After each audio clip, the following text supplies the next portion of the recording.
Howdy, folks. Corky Duke Farmernator here. Come with me if you want to farm. This is Farming Simulator 22, Michigan Farms Map, Schafer's Ag Service Part 120. This is an accurate replica of the farm I grew up on, and we are continuing our harvest. Wow. They're gonna. No, it's not. Okay. This is caught in mid-wrap, that's why. Okay. Now it'll. Okay, I was like, wow, is it gonna? No, no, it's not. Yeah, no, I don't want that. What do I? I want that. There we go. All right, here we go. Wow, got it right at the end. Right?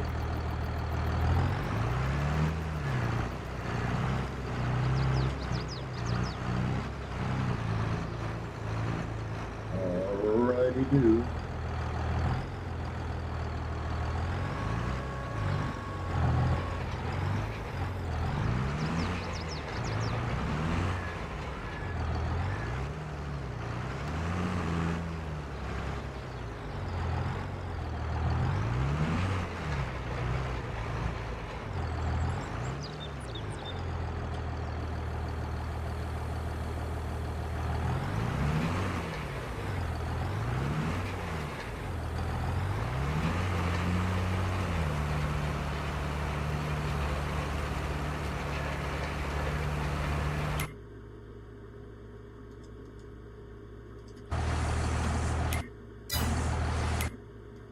All right. I wasn't cutting yet. I was waiting till I get a closer realization of how much hay or silage I need, because these 3 fields have been cut. And this one's been cut. This one still needs to be cut, and so does this one.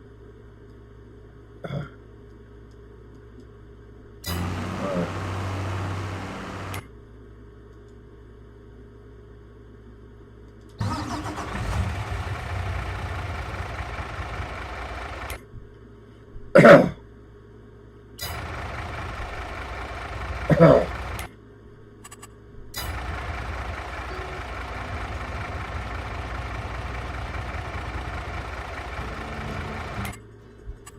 All right. Now how much TMR do we have?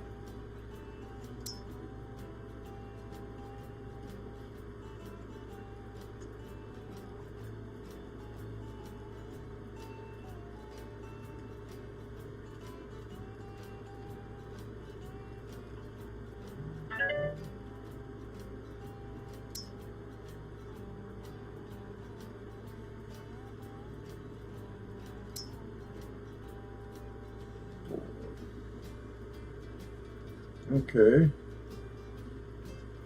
Muskmelon tart pie just sounds delicious. So does apple tart pie. I love tart things. And you know, if you don't bite into it and you don't go, it's not tart enough. It just simply isn't.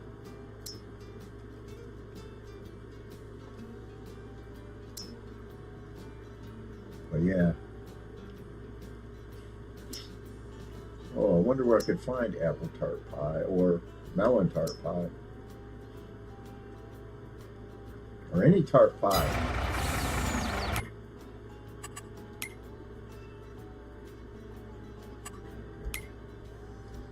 What production site needs milk right now?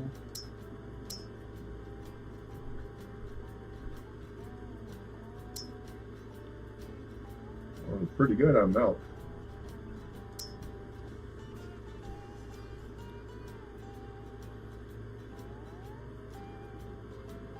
Need more herbicide. I may have to buy some because I am running low. About upgrading. I think it's already, is it level 3 or 4? Level 5. Holy cow.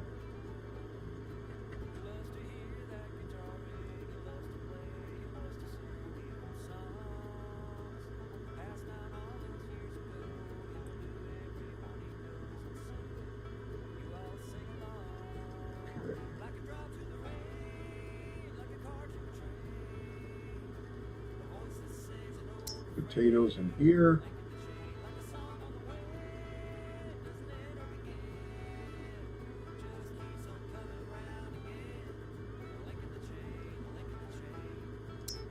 Potatoes in here.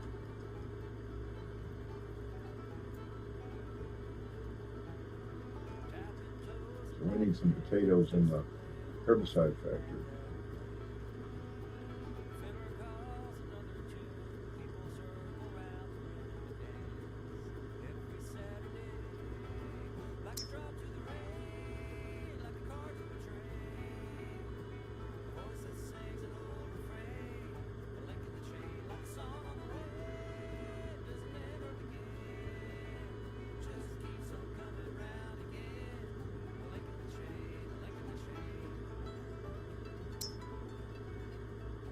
What about production site levels of strawberry? Pretty good. Don't need any in there.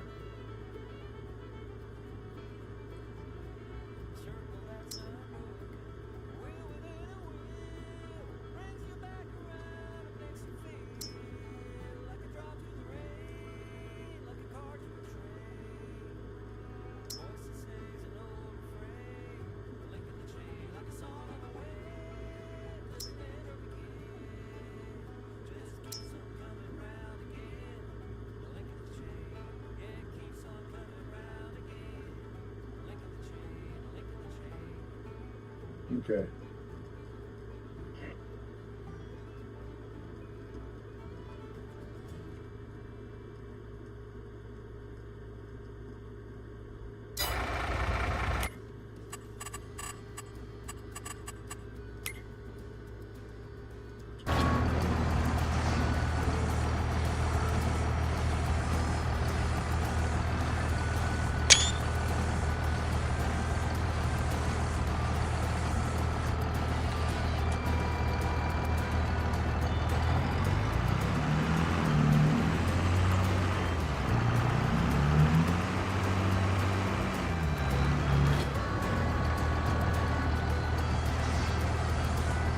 How does a distribution network work in Farming Simulator 22 production site? In Farming Simulator 22, set your production site to distributed, automatically sets finished goods like flour, directly as the use of inputs such as vegetables, is fixed manually, and occurs right here on site.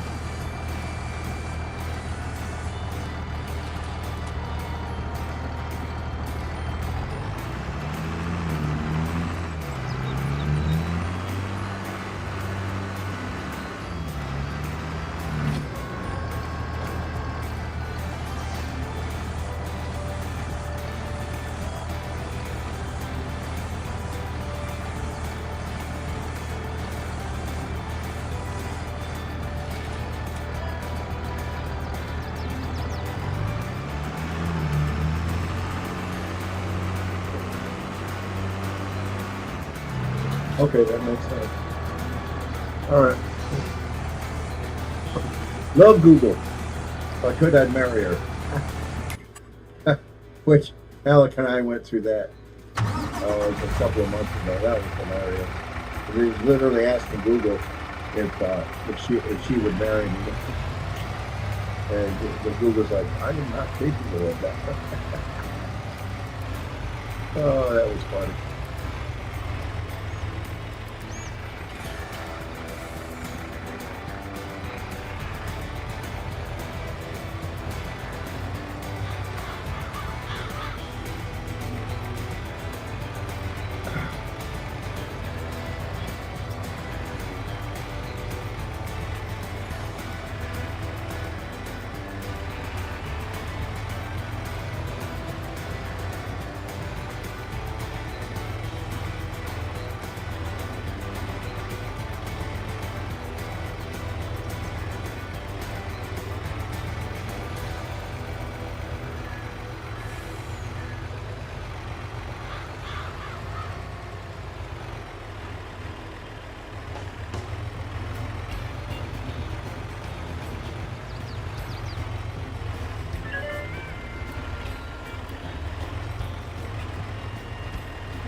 700,000 TMR. All right, good. 800,000 hay and 500,000 silage.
Excuse me.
All right. Now what does that put us at? Oh, excuse me. Damn. 800,000 silage. Right even with the hay.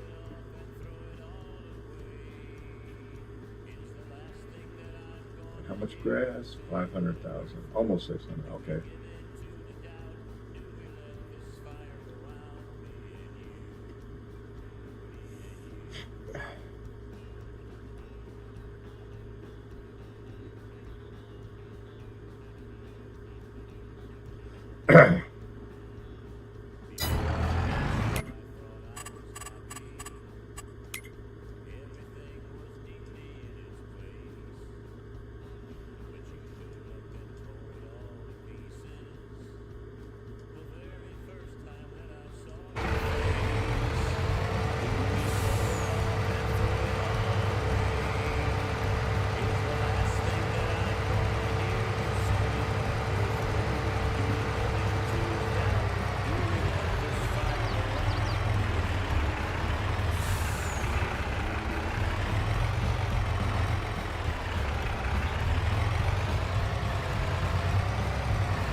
Looks like I'm going to be eating hay.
Excuse me.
Alrighty.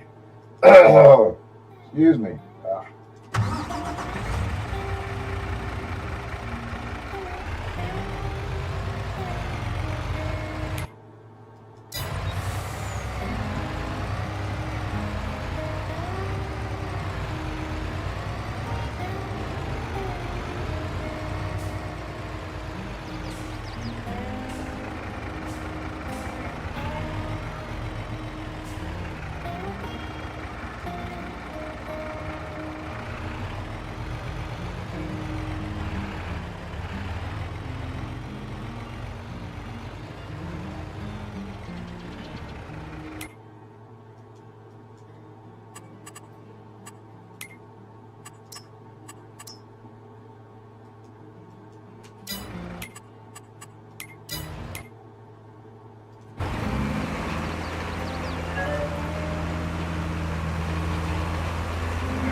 These three are going to be nice big grass fields this year.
Hello? Hello?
Don't know where to go, I've got 10 people.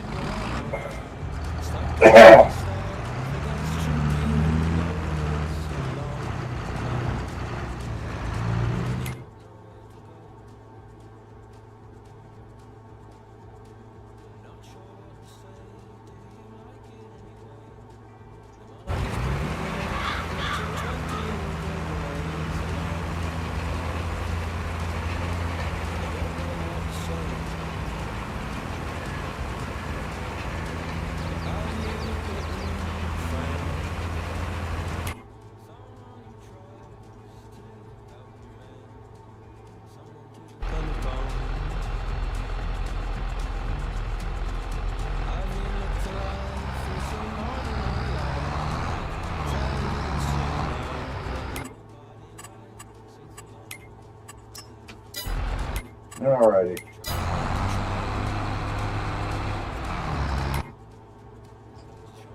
Okay.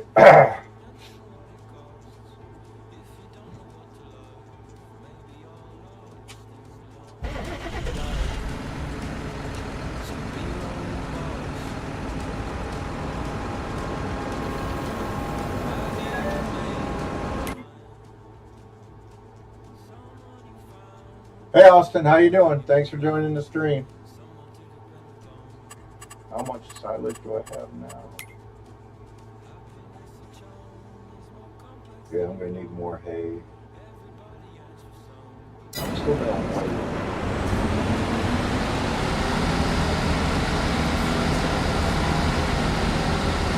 For that final fill. Every month I cut grass, I want to make sure I got an amount of hay and silage.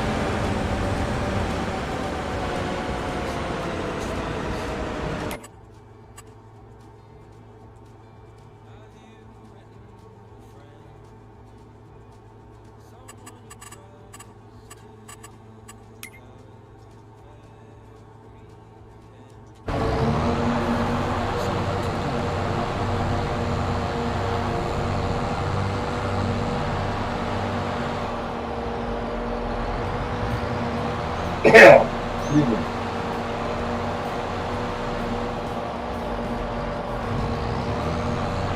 And grab me some more coffee.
It is the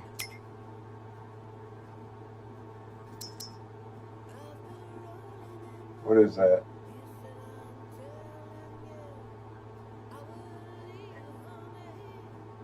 That brand. I can't see the name.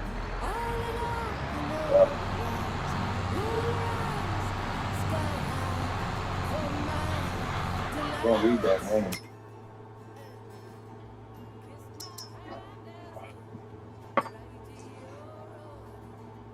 Slide.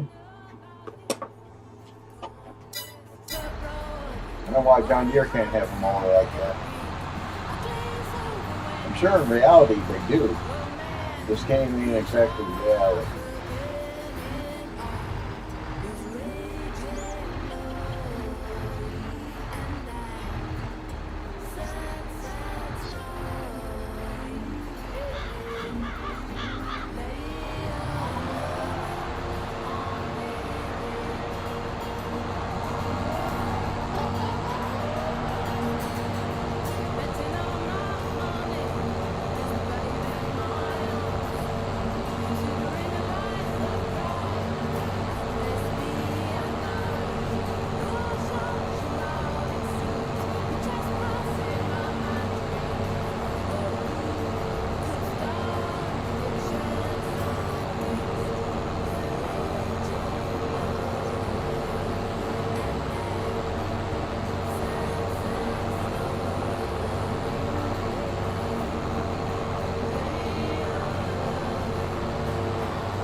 Should have let him. I'm sorry.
All right, set and forget.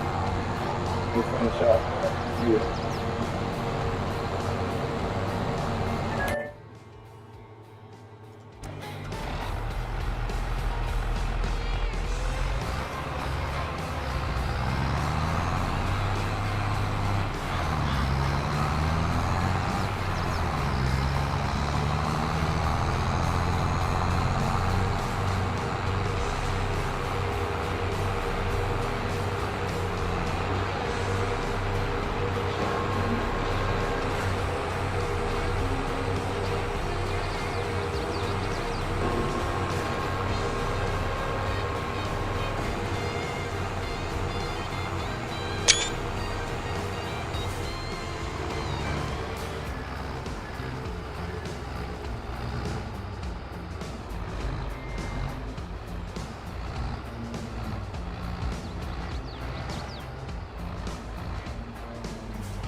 All right.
Thank you to what was it?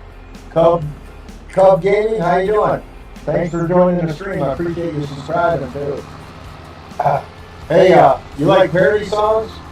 Because I write parody songs. I got 3 of them that I recorded that are about farming.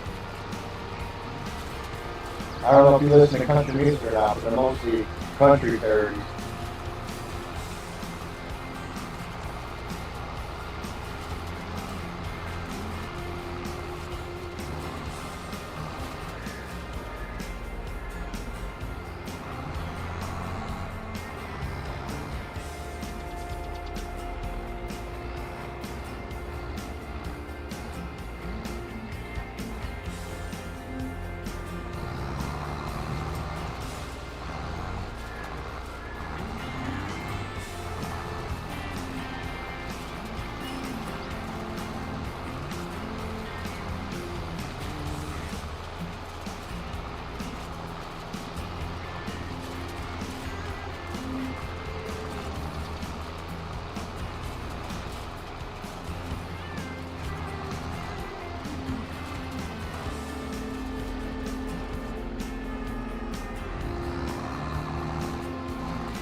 Oh, you play farm, you play 25.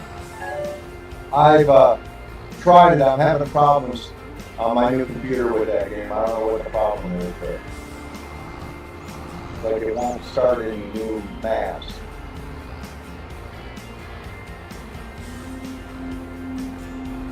But I'm stuck on 22 right now. Still a great game. I started all these maps. Now it's like I kind of like to finish them. And this one's special to me because this is an accurate replica of the farm I grew up on in Tecumseh, Michigan.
Oh, this is Farming Sim 22.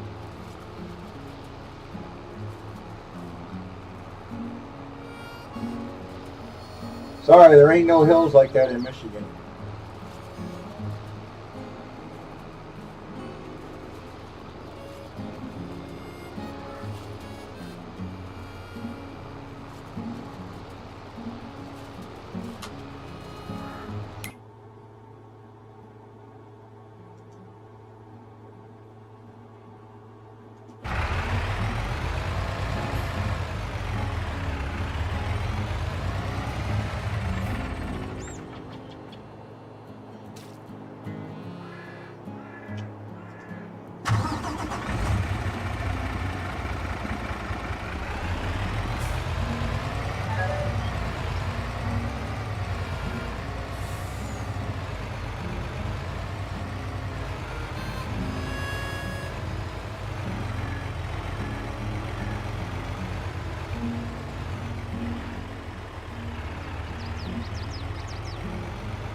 Would you like to listen to the parody songs I wrote? I can pull them up on my phone. You can listen to them. They're the farming ones. I wrote a total of 30 of them, but I've only recorded 10 so far. But the farming ones are "Daddy Can't Find His Arm" to "Daddy Won't Sell the Farm" by Montgomery Gentry. Fry. No, I'm sorry, "Born to Fry," which is a parody of Sarah Evans' "Born to Fly." It's about Wilbur the pig from Charlotte's Web. And then "Lay," my Sugarland parody to "Stay." It's about a far-sighted farmer trying to get his chicken to lay an egg.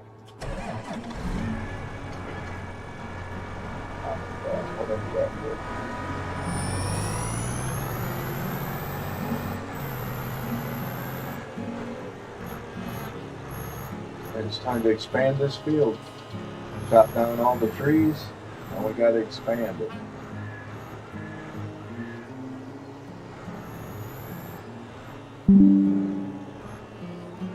What the heck is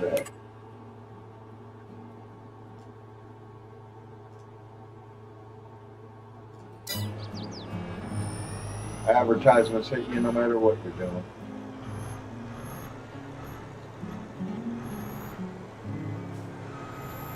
I had a dream last night. It wound up being a YouTube ad.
Ah, crap, I'm screwing this up.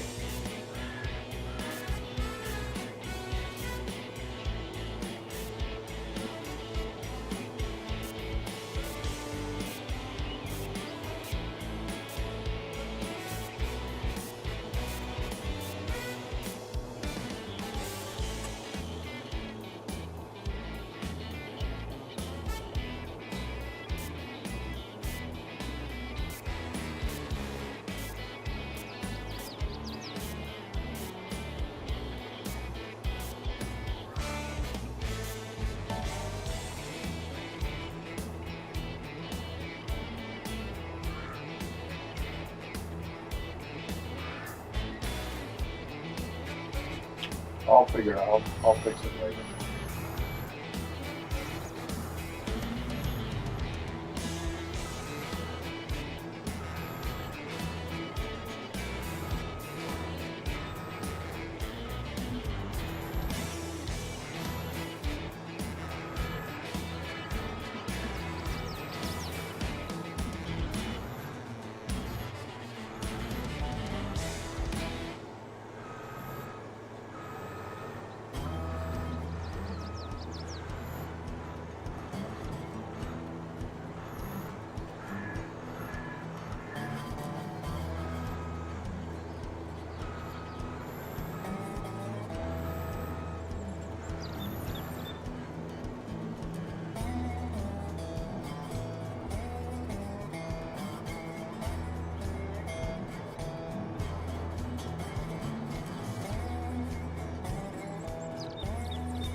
Oh, come on. Dang it.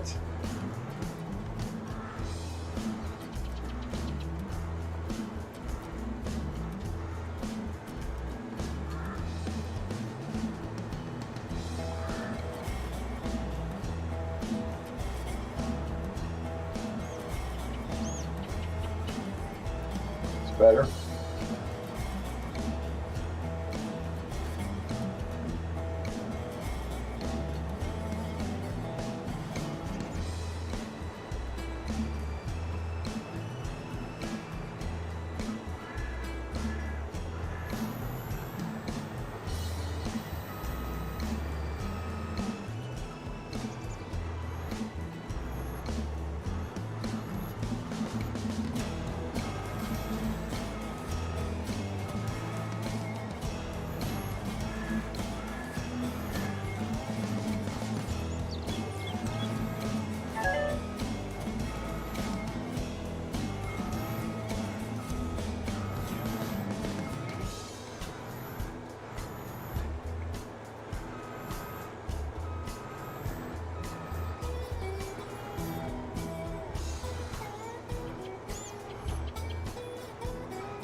Wrong way.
hear that guitar ring. He loves to play, he loves to sing the old songs passed down all those years ago. He'll do every one he knows and say, you all sing along like a drop to the rain, like a car to a train. A voice that sings an old refrain, linking the chain like a song on the way. All right, good. Just keeps on coming around again, linking the chain, linking the chain.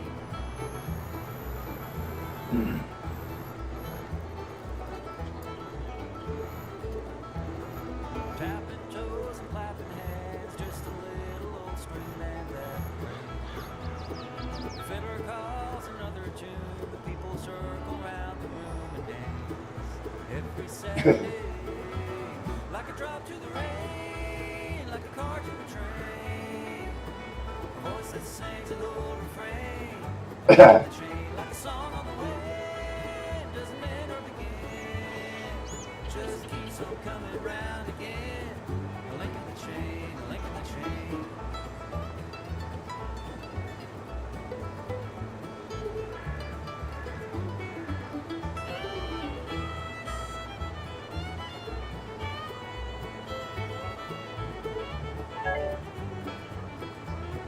A circle that's unbroken, a wheel within a wheel, brings you back around and makes you feel like a drop to the rain, like a car to a train. A voice that sings an old refrain, a link in the chain, like a song on the way. Doesn't end or begin, just keeps on coming round again. A link in the chain, yeah, it keeps on coming round again. A link in the chain, a link in the chain.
All right.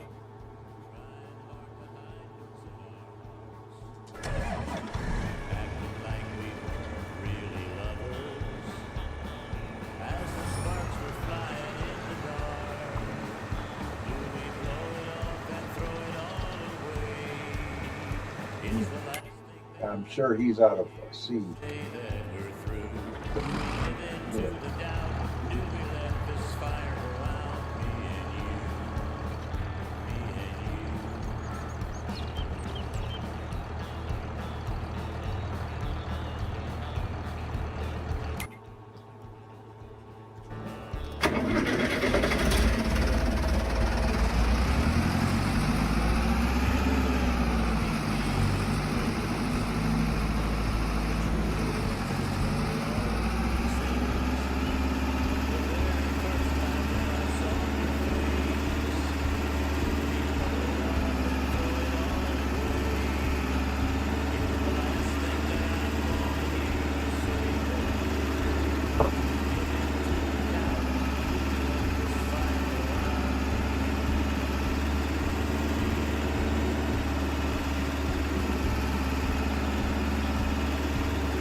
Come on, where's the trigger at?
scrap.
Damn, come on, man.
Dang it.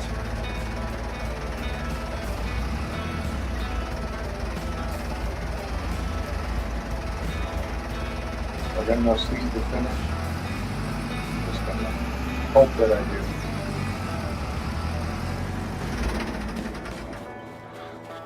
Probably do.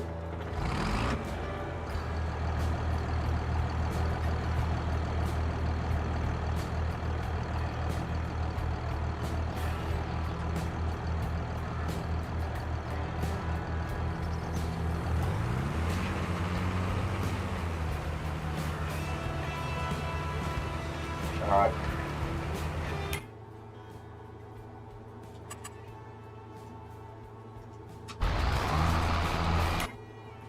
Okay.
Don't know where to go, I've got 10 people I know.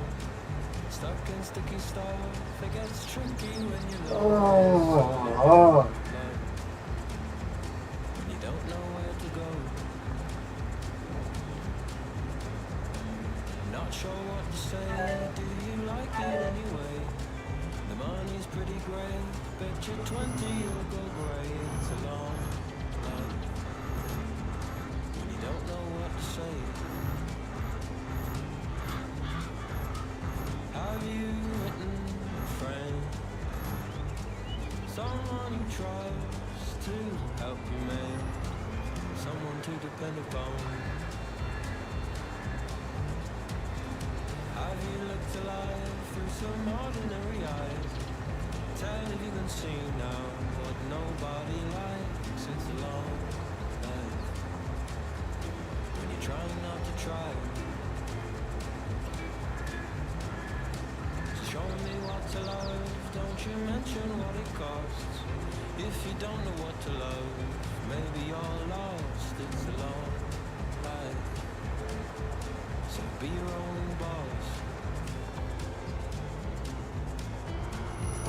Oh.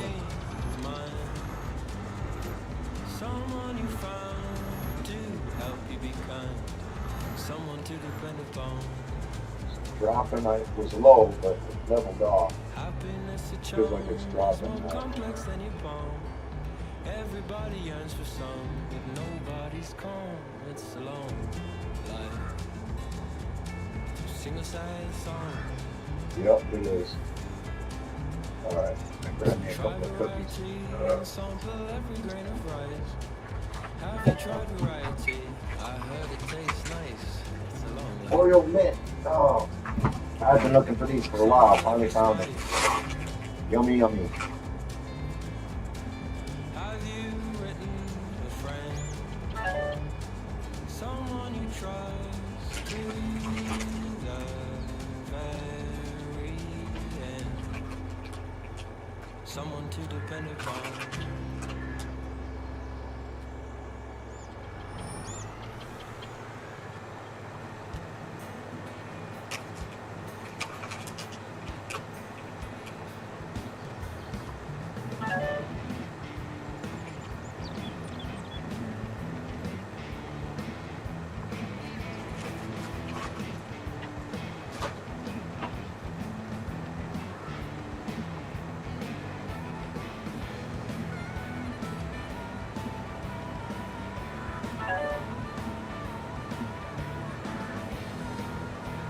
Apologize for eating in front of you, but my sugar is low. So.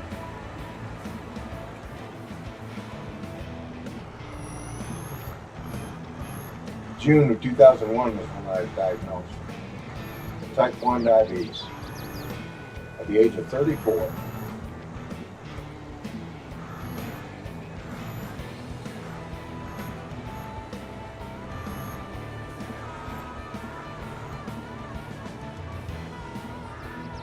Sucks.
Whoa, dang it.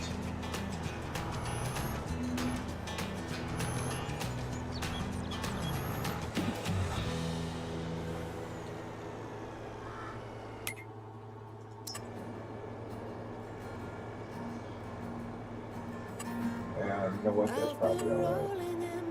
I'll just look at that.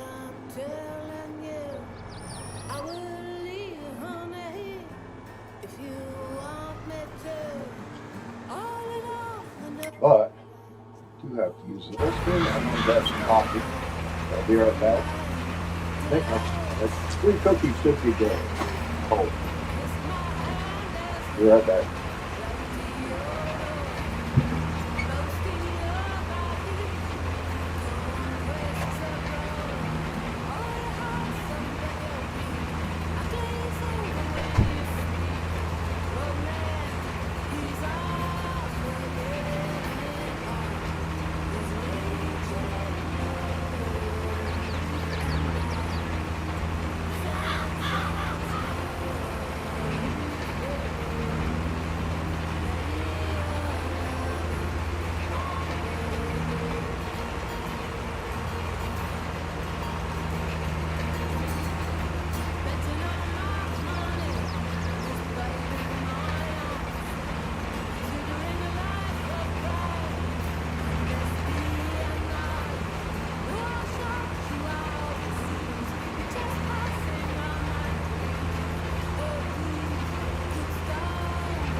Oh crap, I forgot about that. Every time I do that, it stops it.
All right.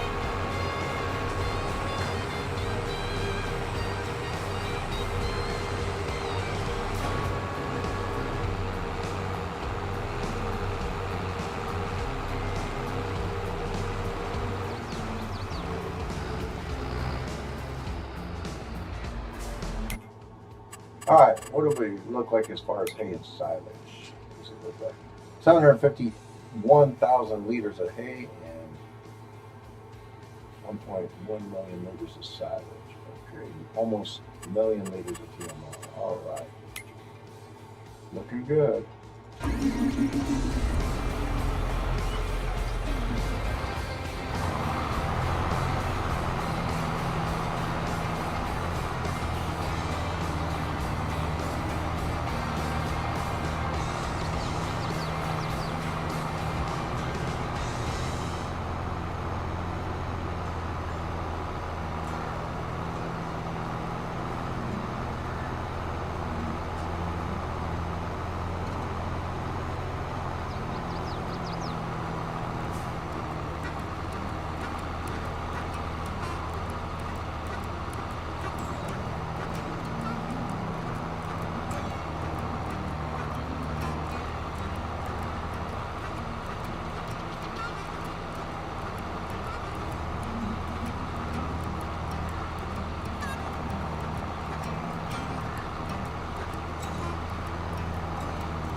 Let's see. All right.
All right.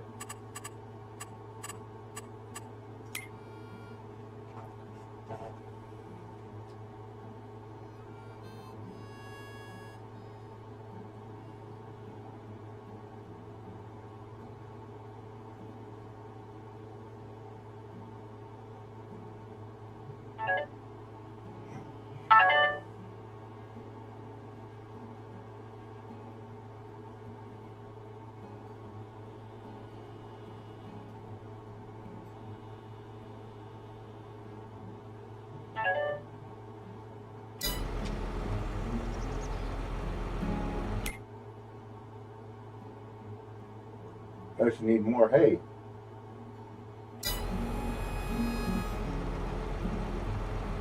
All right.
Where did I just put those damn mowers at?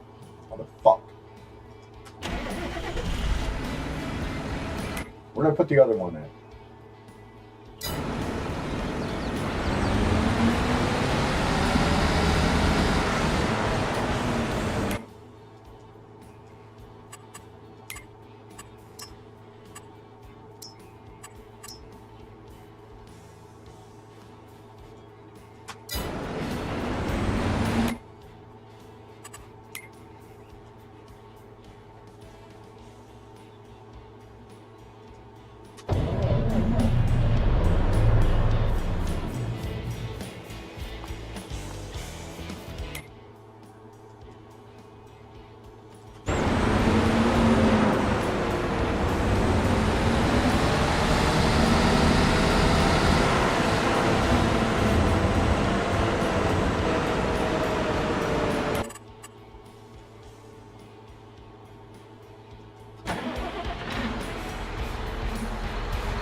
We got a double headlamp on the other side. Ah.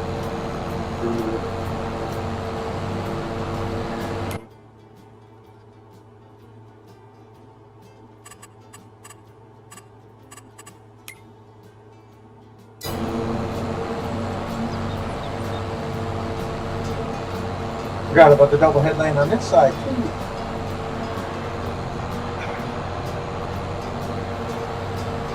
If I forget on one side, I gotta forget on the other side.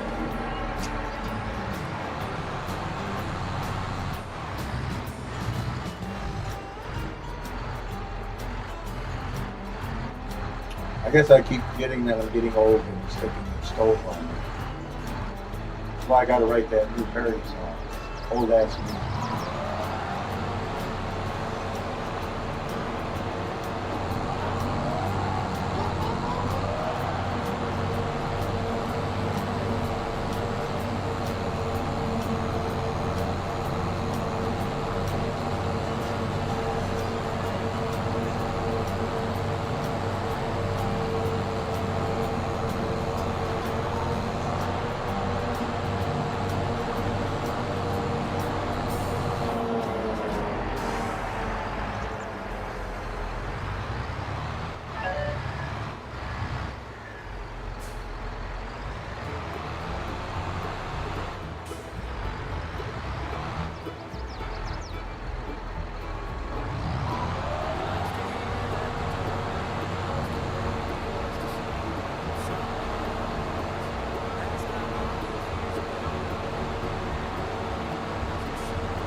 Thanks so much. Welcome to The Beat. I'm Ari Melbourne. We start the week with a lot to get into tonight. I have Andrew Weissman standing by, and we are lucky to have him giving some of the new legal setbacks that Trump is facing, from the Supreme Court to an attorney general who has just kind of flubbed the most basic question about the jobs requirements.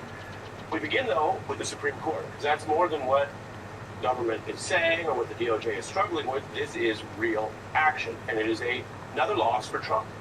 The court today declined for the second time to even hear Trump's bid to try to overturn his losing verdict, which determined that he was civilly liable for sexual abuse against E. Jean Carroll.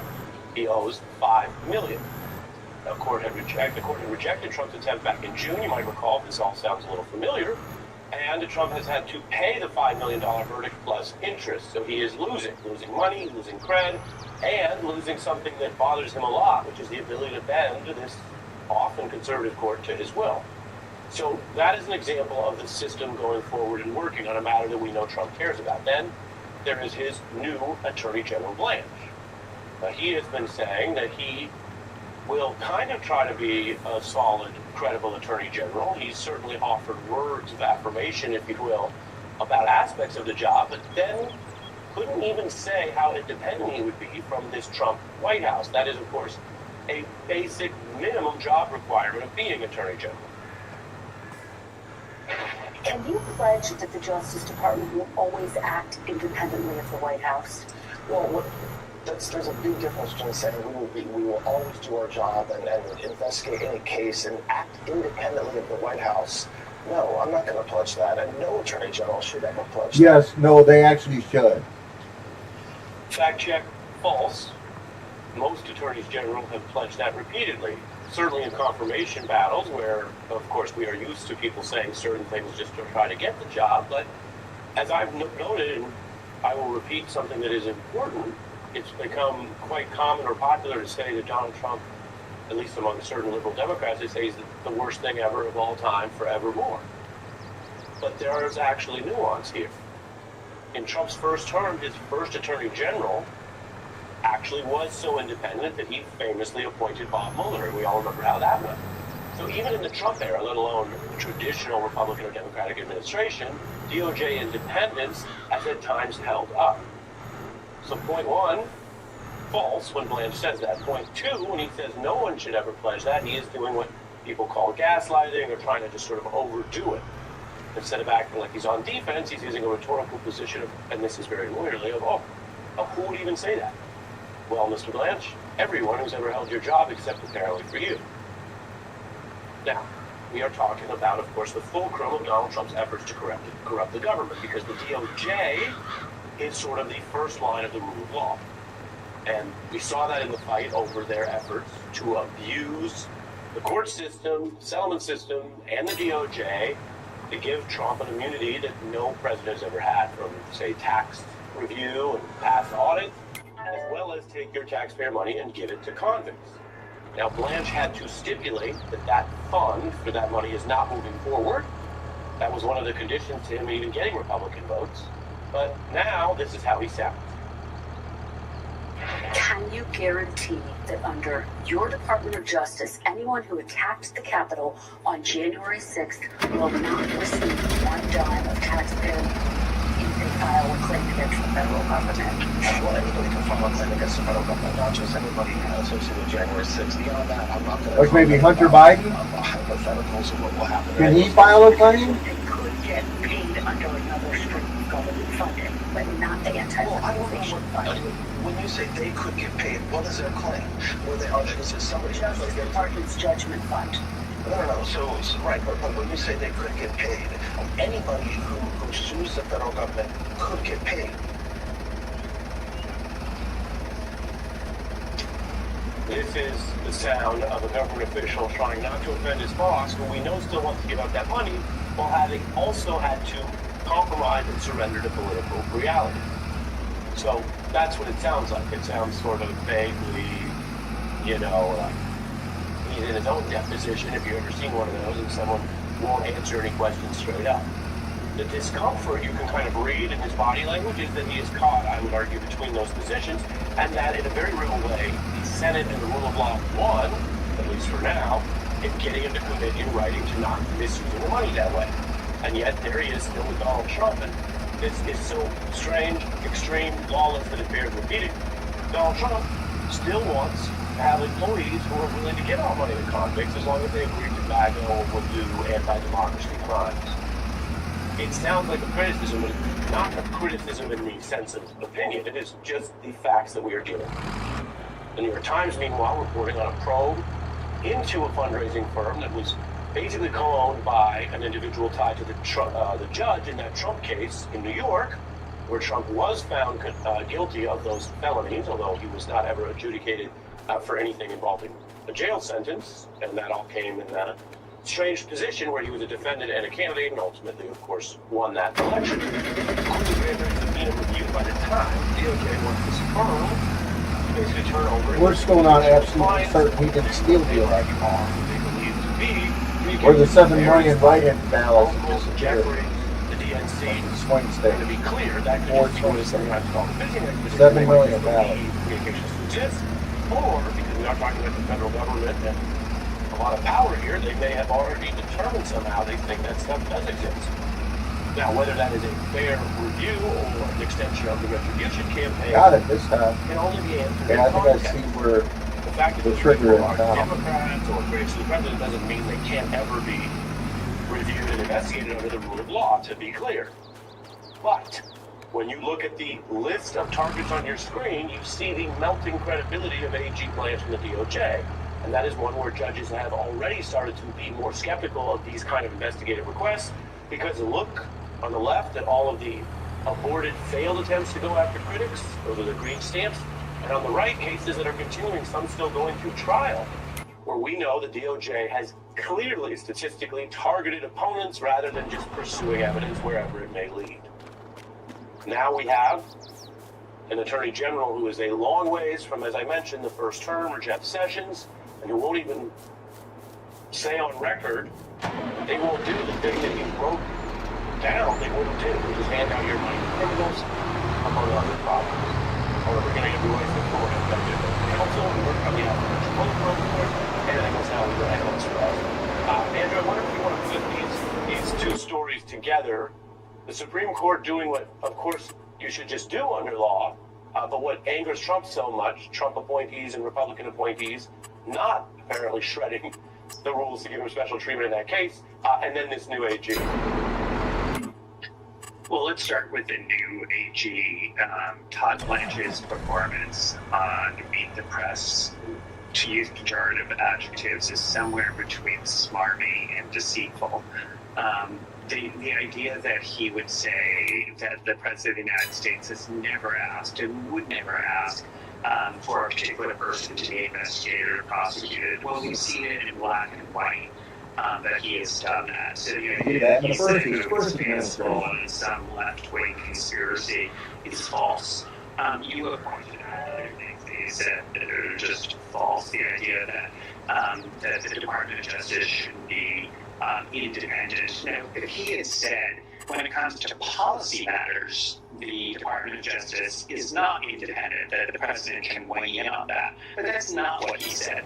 And he knows darn well that the point of Kristen's question was, is it appropriate for the president to be weighing in on who should be prosecuted and who should not be prosecuted? And let's just think about it, to do a little bit of that is I'll let you finish, but we pulled, our team pulled that moment, so in the spirit of Exhibit A, it's going to be watch it, and then you'll walk us through it.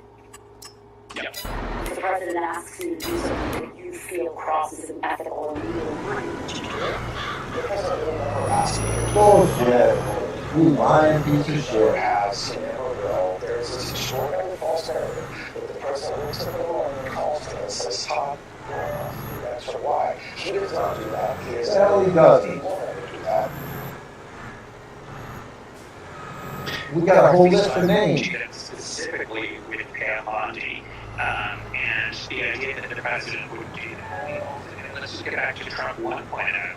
that he basically said to James Comey, the FBI director, why can't you let sort of Michael Flynn go? Why do you have to prosecute him? In other words, he has no problem crossing that traditional line no Republican or Democratic president has crossed, which is you do not weigh in on who gets prosecuted and who does not. What I was going to say is, just to do a little whataboutism, do you remember when President Obama got in so much hot water for just saying that Hillary Clinton, who was then Secretary of State, would never try to obstruct an investigation, meaning that he didn't think that she was doing the email, fiasco and scandal was not within a bad precedent.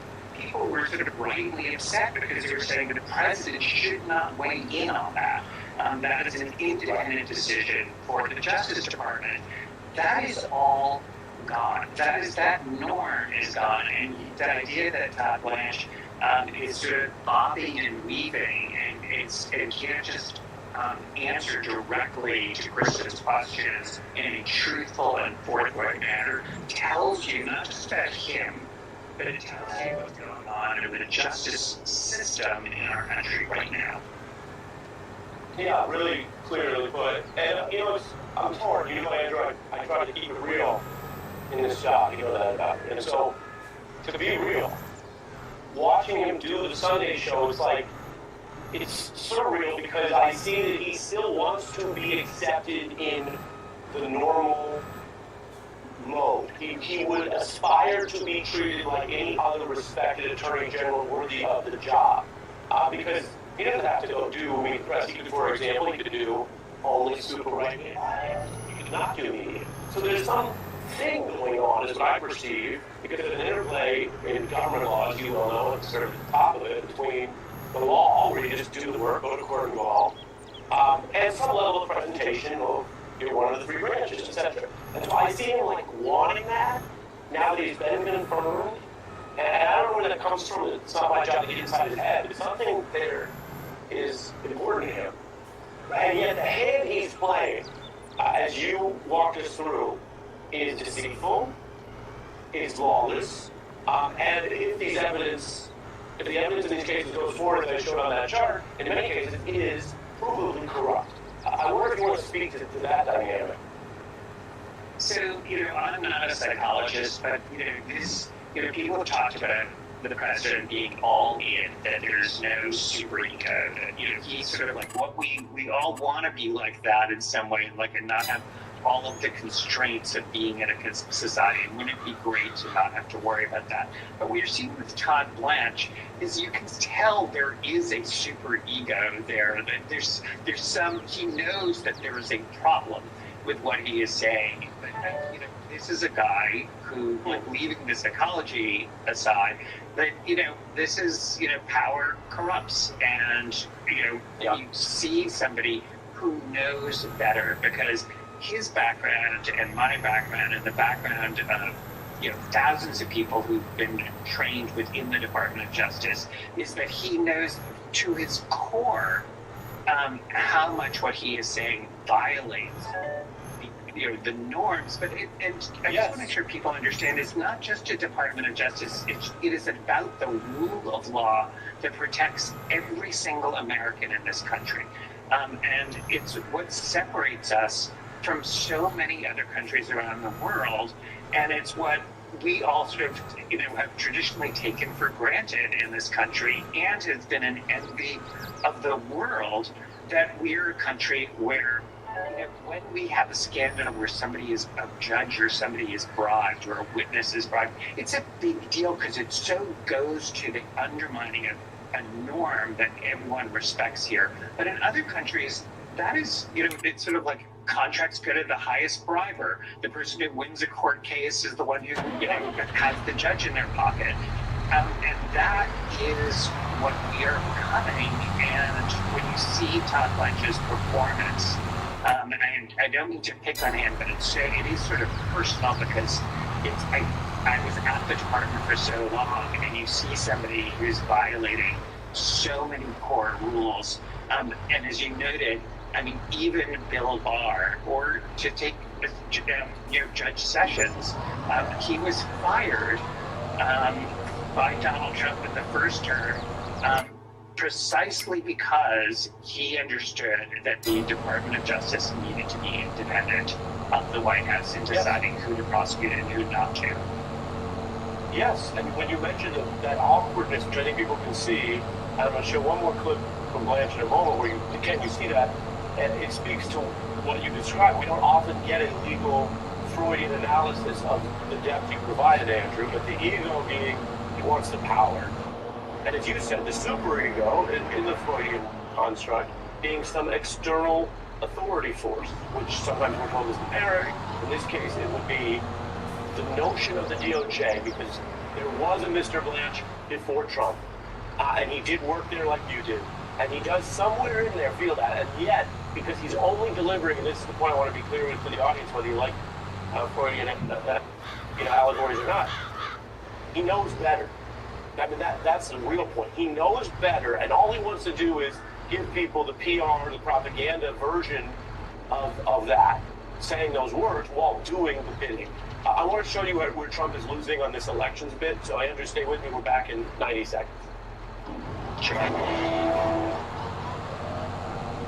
Honestly, we should lose. We got distracted. Honestly, we've been together for a while, so Getting tested in the press conference. I know I should get tested for HIV, but honestly, I'm afraid to find out. Honestly, I should ask him where his HIV status, but I think it's weird. Honestly, no one wants to think about HIV, but there are things that everyone can do to help protect their sexual health. It starts with condoms and getting regularly tested for HIV and other STIs, so you know your status. To talk honestly, now care provider about your sexual health and all your prevention options. If you're HIV negative, And on the new Attorney General's interview, Andrew, I want to show first a quick headline context. They keep trying to get state voter rolls. That's not allowed under law typically. It's suspicious. And they keep trying and losing, as you can see here. 0 for 23 is extraordinary. Here's that key exchange from the new interview. So you're going to take this all the way to the Supreme Court, do you anticipate? we'll see. We'll see what happens. We're trying to work out. Of course, yes, absolutely, it's a possibility. Election integrity is something that President Trump ran up, and the American people elected him. It's something that the Americans should care about. And so we already have it. Justice is trying to. We never had a problem with our elections before Trump came along.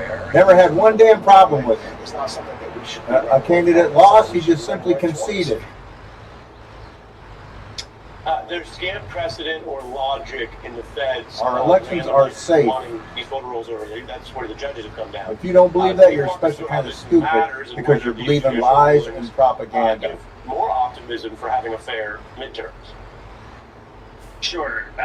Well, first, with respect to what Todd said, just so people understand, the Department of Justice has dismantled the group that investigates election fraud. The FBI has eradicated the group that does that. But they don't want them looking into the 24 elections. That investigates independently and ensures that we're not the target of foreign election interference, dismantled. So the idea that you have to listen to the Attorney General of the United States and then take this seriously should raise an enormous red flag. Now, the courts have uniformly rejected this Department of Justice seeking voter rolls and saying, no, you know what? The federal government has no role in doing that. It's for the states. And this is one that's really easy for people to understand. And this actually came up in the Trump immunity decision because remember, in that case, it was all about, in that election, it was about Donald Trump trying to find out what was going on and interfere with the Georgia election. Those are the allegations. Well, the Supreme Court, in including this, and actually I'll refer to Amy Coney Barrett in her decision, said, you know what? The President of the United States as a candidate for office has no role. Why? Because you cannot be a candidate and the decider. You cannot be the judge in your own case. And so this is saying, Department of Justice, back off. You do not have that role. The states are perfectly capable of holding elections and monitoring. And so far, we have been waiting for years and years to see the rampant election fraud that Donald Trump has claimed but has never proved and never offered any evidence of, and there's no judge who has found it. So to me, this is all setting up a ruse for what is we're all going to be experiencing in a very short time in the midterms, and you have people like Todd Blanche and the head of Civil Rights Division, teeing this up to say we're going to take action, but the courts are really going to be the bulwark for our democracy when this comes up. Yeah, really clearly put. What we did, the ego and the super ego, and Andrew, the next time we have you back, we'll get into the end. Game on. Game on. Thank you, Andrew. I can't wait anymore. By the end of the hour, I'll tell folks up next to Andrew. We will take a deeper look at that MAGA bubble we've been covering in the AI debt, the new signs that the economy is going to be a midterm problem, plus this. He promised to lower prices on day one. You remember that? And I want the president's remaining supporters to hear this, because it was all a lie. Michelle, go.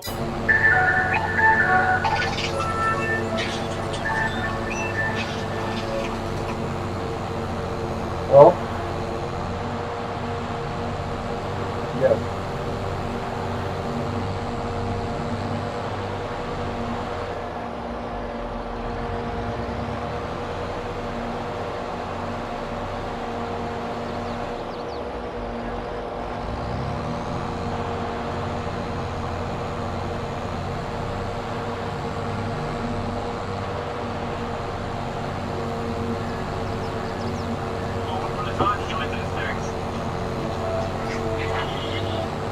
Promised to lower prices on day one.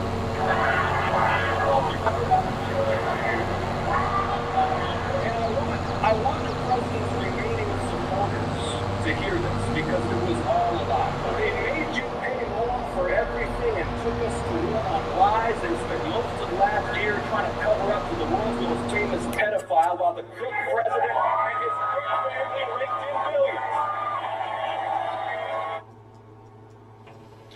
Democrats on offense, that's what it can sound like. That's, of course, Georgia's John Ossoff going into the midterms, while the polling shows Republicans do have the very economic problem he's hammering. One survey says voters say they are now definitely worse off financially under Trump. The drag also affecting the base. Republican voters increasingly souring on Trump. 1 in 5 of what they call the base Republican voters are not at risk of going Democrat or woke or whatever you want to call it. No. The reporting is they're at the risk of staying home this November. That's a Financial Times study or survey there. We are joined by Just tells you what kind of people they are. Analysts. Welcome back. What do you think of both Hateful, the bigoted substance and people. the style, what you might call the aggressiveness of some of the midterm message there? Well, I mean, for one thing, you can see why so many people desperately want John Ossoff to run for president, because he's been so effective at tying this attack on Trumpian corruption to people's, personal economic pain. And it's that sort of combination that has worked in dislodging authoritarianism in other countries. And I think as time goes on, the ceasefire, quote unquote, with Iran is about to expire with no end in sight. And I think it's really important. I mean, in a strange way, it's almost fallen out of the headlines, but there's sort of not even, Donald Trump at this point is not pretending that there's going to be any relief for the problems caused by the closure of the Strait of Hormuz, right? Instead, his message seems to basically be, suck it up. Yeah, I mean, you mentioned that the ceasefire officially had this deadline of today that they're blowing through and hoping that, it's August, people may not notice. And the exact particulars of the failed ceasefire timeline may not be noticed, but everything you just referred to and the economic problems are noticed every day that they don't get better.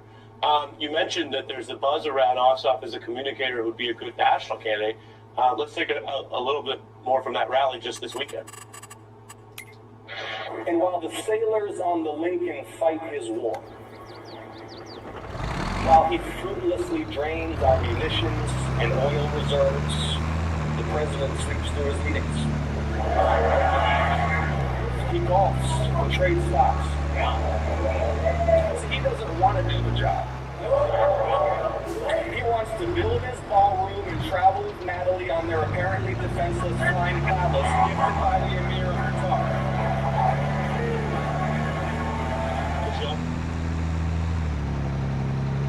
I mean, again, I think that people are, and there's a sense among some Democrats, and particularly after Donald Trump was reelected, that a purely anti-Trump message, I mean, it didn't work in keeping him out of office, and that it wouldn't work. But for one thing, the Democratic base is livid. They cannot believe how bad things have gotten in this country. They cannot believe the scale of the corruption, which, kind of outlines not just anything in American history, but, most examples from world history. And I think that the right message for any midterm candidate, and also any candidate who proposes to kind of clean up the wreckage that Donald Trump is leaving behind, is to tie this epic corruption to your own declining circumstances. Yes, and you raise the point that some say, oh, in the Democratic consultant community, well, it doesn't always work to run against Trump. Well, it worked in the last midterms when he was an incumbent. I mean, the midterm strategy might be very different than what progressives or others want to run on to turn the proverbial page for being inaugurated in 2009. But, to sort of explore the debate you referenced, would this not be the last election where an anti-Trump message, it literally applies because he's got 2.5 years left in office? Well, Hopefully and also not. an anti-Trump message, I mean, there's a lot of things that Hopefully Americans he's just got about 9 disagree months upon. left. But increasingly, the majority in this country is very much in agreement that under Donald Trump, things are going very, very badly. And so, it doesn't take, I think, a sort of political genius to say that should be front and center. Yeah. Michelle, I'm going to see you again later this hour as we get into something interesting. So Michelle comes back later in the show. We look at how some of the most successful Democratic candidates are meeting voters on their phones. But next, another hurdle in that MAGA effort to take over CNN. We'll explain. Turn to that mega merger that wants to combine Paramount, Warner Brothers, CBS, CNN all in one company. Well, at the state level, Democrats have been playing hardball, suing to try to stop the deal. And it's clear they've actually found some leverage, winning the early legal scuffle over holding a trial. Now it's set for next year, which will cost the MAGA-allied Ellison family behind this deal billions, just waiting for the trial because of the way they structured the deal. And the sign that the pressure matters, David Ellison from Paramount is now antagonizing his own employees with a threat to move the whole company out of Hollywood, California, for its headquarters if California's Democratic Attorney General doesn't just drop the antitrust suit. And that possibly panic reaction speaks to how there must be a lot on the line for the Ellisons. The deal has the backing of one of the richest people in the world, Larry Ellison, who is David Ellison's dad. The Oracle CEO has also taken on about $40 billion in debt for that deal, the CNN one I'm telling you about. But that's in addition to Oracle's $150 billion debt in the AI race. Come on, damn it. This is the big thing happening just behind the scenes. You might hear about AI and CNN and the merger a little bit. But the guy sort of behind or just to the left of the curtain here is hugely powerful, and he wants to be number one. You want to be the number one software company in the world. You want to prove what? Well, again, it's just like playing basketball. If you're playing basketball, you want to beat the Warriors. You want to beat him. He likes being in the game. And Ellison's found ways to hook Trump into this agenda. We have been reporting on how this debt and AI investment could rival the last bubble, which means it would impact everyone if it's too much debt and doesn't pay for itself and we end up with a crash or bailouts. And as we've been reporting on this, we told you how on Trump's first full day in office, it was this man, Ellison, who's now pushing his dad, who wants to buy CNN, etc. He was with other AI leaders at the White House, and they were praising Trump and linking this huge debt AI spending to the Trump administration. We wouldn't be able to do this without you, Mr. President, and I'm thrilled that we get to. This is the, as you say yesterday, this is the beginning of golden age of amendment. He's so respected, and the group, and it's really an honor. The only golden age is for billionaires. The rest of us got to suffer. And do this is very unusual because he doesn't do this. Gilded age. Thank you, Mr. President. We certainly couldn't do this without you. It would simply be impossible. That was false.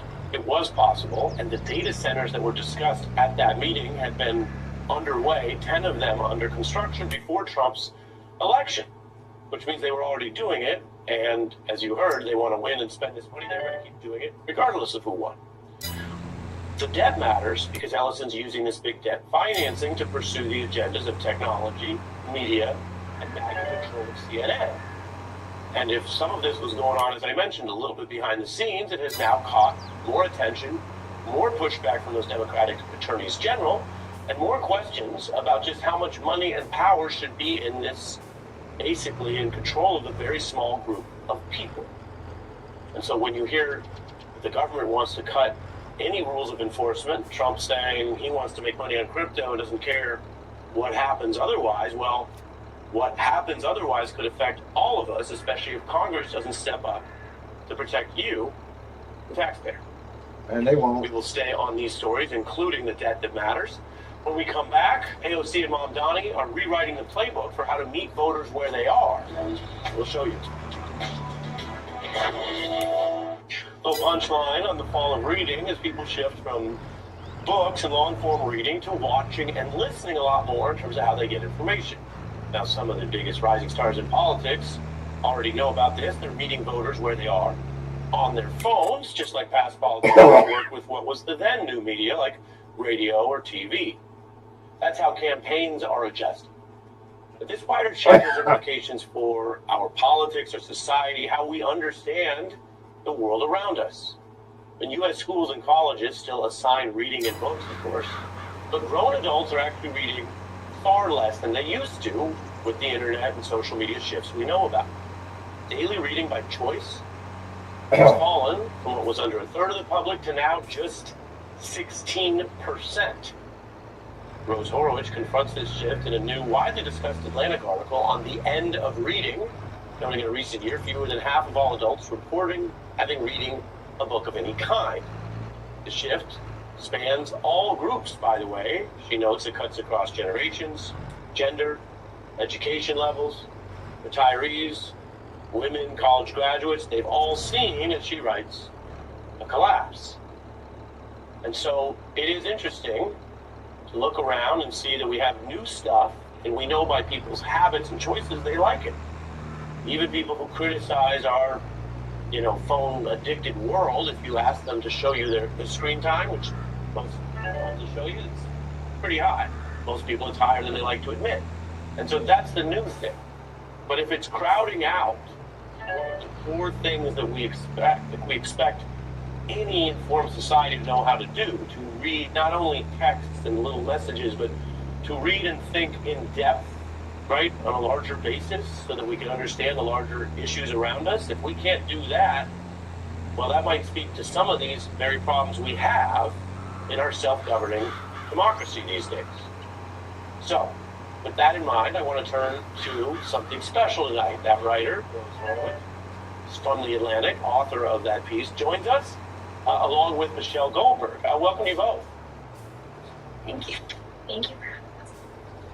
Rose, do we know if anyone read your article? Just kidding that out of the way. You took a big look at this. What did you find, and why might it matter? Yes, so, as you were saying, I found that reading is, declining by a huge amount in America. That, the share of Americans who read a book or an article on any given day has declined by 40% over the past 2 decades. And that in 2022, fewer than half of all Americans read a book of any kind in the prior year. And I think why this matters, and what I tried to argue in the piece, is that reading is not just, one way we communicate or one technology for spreading information. It's really structures, the way that we think, our politics and our culture. And so as reading starts to decline, we can expect to see kind of society-wide changes. Michelle, where do you see that? Because I should mention, Michelle writes and reads. I actually know that. And when we look at wider themes like misinformation, the way conspiracy theories are taking hold more, the push side of that's obviously social media, rewarding that, we've covered that. But I wonder if the audience side of that is a slightly less literate, critical thinking group, Michelle. Yeah, I mean, look, I'm a writer, so I have a vested interest in people reading, but I still, even, if I try to look at this objectively, I do really think it is catastrophic for a liberal democratic society, because I just think we really underestimate how much of our kind of democratic habits of mind rely on being a kind of illiterate as opposed to an oral society, right? It's kind of structures, as Rose said, how you appeal to authority, how you kind of synthesize information, how you, kind of think linearly and are able to refer to history. And I also think that novels, more than maybe any other medium, are key to building empathy. I remember once reading a book by a scholar of the French Enlightenment who talked about how before the rise of novels, many aristocrats didn't actually realize that their servants had interior lives, had their own feelings. And so, which is hard to believe, but I think that, novels kind of condition us to inhabit other kinds of consciousness, and losing that is a terrible thing. Really a deep point there. Rose, you also make an observation I think connects. People may not know the data, but it might connect with people. Certainly, I think we've got viewers who obviously follow the news, multiple mediums, read articles. But you make this point, Americans are probably reading more words than ever before. Bombarded with emails, text messages, X posts, Reddit threads, Instagram captions. So you go through kind of the social media text space, and you say, quote, "This explosion of textual fragments has come at the expense of sustained attention to longer written works that convey rich and complicated information." And while your piece isn't overtly politically obsessed, Rose, I wonder how you can apply that to, I think, a feeling people have, which is politics has gotten more emotional, even more sort of just throwing these bits of propagandistic words at each other, and feel a little less, perhaps, nuanced than 40 years ago. Yeah, so what I found really interesting when I was reporting this piece was that, I was reading media theorists who wrote half a century ago, and they were actually predicting a lot of the things that we see now. They kind of predicted that there would be a return to this society that mimicked a lot of the conventions of pre-literate times, where, people would speak and contradict themselves as though there was no prior record of their words. They would kind of speak, very emotionally. They would speak, simplistically. They would use, epithets and repetition as in the way that these epic poets did. And I think that we see a lot of that, as I write in the piece, in the way that Donald Trump communicates. I call him the first post-literate president, and he's really understood kind of how to communicate in this post-literate world and get his message out. Totally. And then you have sort of what's coming up in the culture, because there's always some sort of ebb and flow. I want to show something that, interestingly, we have some from TikTok, but about sort of throwback to analog vibes. Take a look. What if you went into a bar, but instead of just drinks, it was full of books and consequences to read? I don't know about you, but that's kind of my dream. Word on the For You page is that we're going analog in 2026. It was 7 books in 7 days. Thank you. You're welcome. I'm shaking. Did fiasco. Rose, any hope there? Definitely. So it was fascinating. I spoke with the head of Cleveland's Public Library, and he was talking about how young people are really aligned with, the older generation that goes and that they prefer print books. It seems to be this kind of backlash against, an age where everything is digital or that it feels kind of ephemeral, that people want to hold something that feels tangible. They want a print book. We see vinyl making a comeback as a part of this. So there definitely are these kind of signs that people are pushing back against this against this moment. Michelle?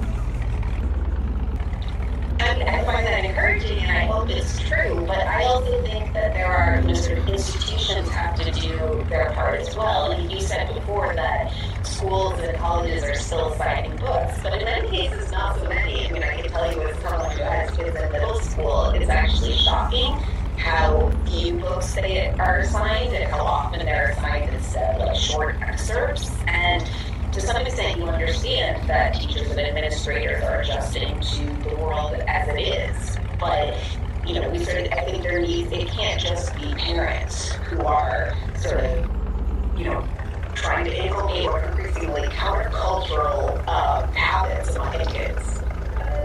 Yeah. Rose, 30 seconds. Did you get any interesting responses to the piece? How did that go? Well, some people said that after they read it, they were going to go read a book. So that was very encouraging. I know it was kind of ironic to write a 9,000-word article about how people don't read anymore. I was very grateful to everyone who made it to the end. There we go. Fitting. Rose, Michelle, thank you both of you. We'll be right back.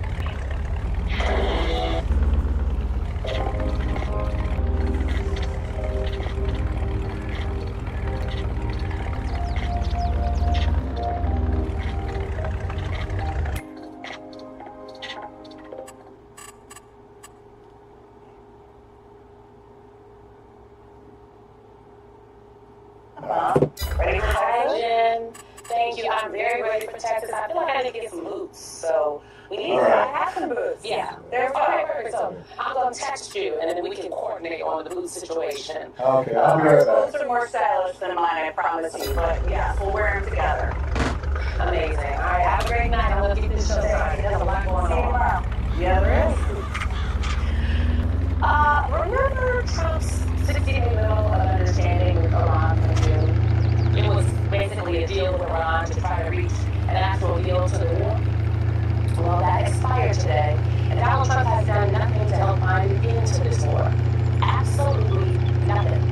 What he has done, instead, is lie, bluff, gaslight, threaten war crimes, and then fold over and over and over, showing that after nearly 6 months, he still has no strategy for how to win or even how to end his war towards Iran. And worse for him and every other Republican who's done nothing to stop this, more fury is mounting with just 78 days until the midterm elections. The New York Times reports, quote, the milestone nonetheless shows how Mr. Trump has struggled to achieve his war aims, like forcing Iran to curtail his nuclear ambitions, and how emboldened the Iranian government feels with the two countries at risk of further military conflict. This morning, Donald Trump posted, quote, the number one goal is and always will be that Iran cannot have in any way, shape, or form a nuclear weapon. But Donald Trump is no closer to achieving that goal than he was 60 days ago. Here's what he said when asked about that today. Are you any closer today to the fight deal to end while we do what they want to make a deal, but not going to make the I feel it's necessary. Look, we're in there for one reason. Iran cannot have a nuclear weapon. You understand? Iran cannot have a nuclear weapon, and they won't have a nuclear weapon. How many times have we heard Donald Trump say they want to make a deal? A lot. You know what? I've lost count, actually. And what is there to show for it? There is nothing. The New York Times reports there has been little indication that Iran and the United States have extensively discussed the Iranian nuclear program since the ceasefire in June, let alone formulated a deal that could satisfy both sides. The Iranian foreign minister said over the weekend that Iran had yet to decide whether to resume talks with the United States. But the 60-day timeline was no longer violent, he added, given that the June agreement was essentially defunct. Donald Trump was also asked about the Strait of Hormuz today. Last week you said that you would soon declare the Strait of Hormuz to be territory of the United States. Could you elaborate? Well, I just think it's a great idea. Yeah, I mean, we control it. We control it with the blockade. We have a blockade. We control it with the blockade. And I like the idea of declaring the territory. Okay.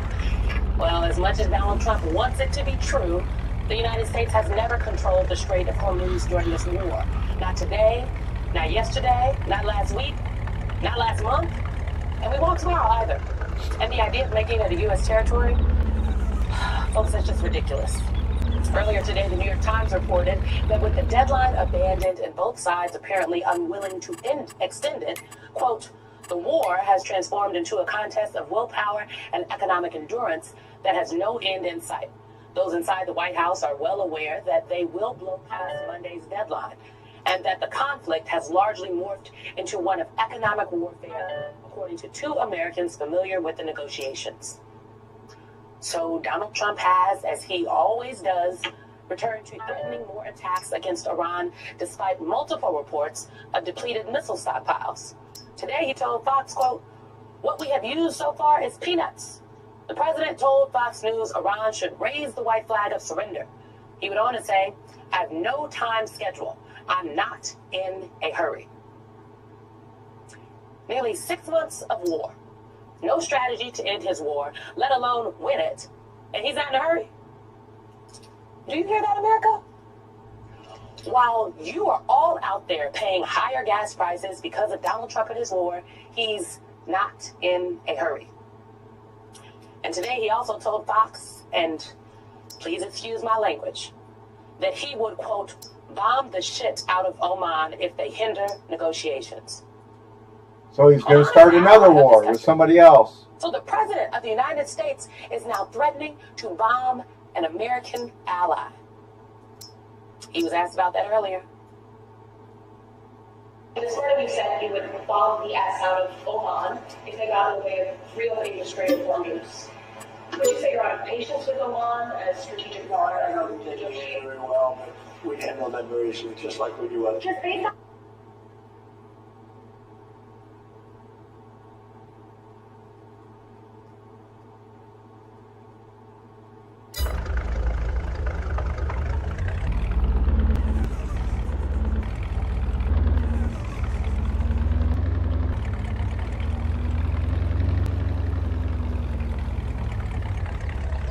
We handle that very easily, just like we do others.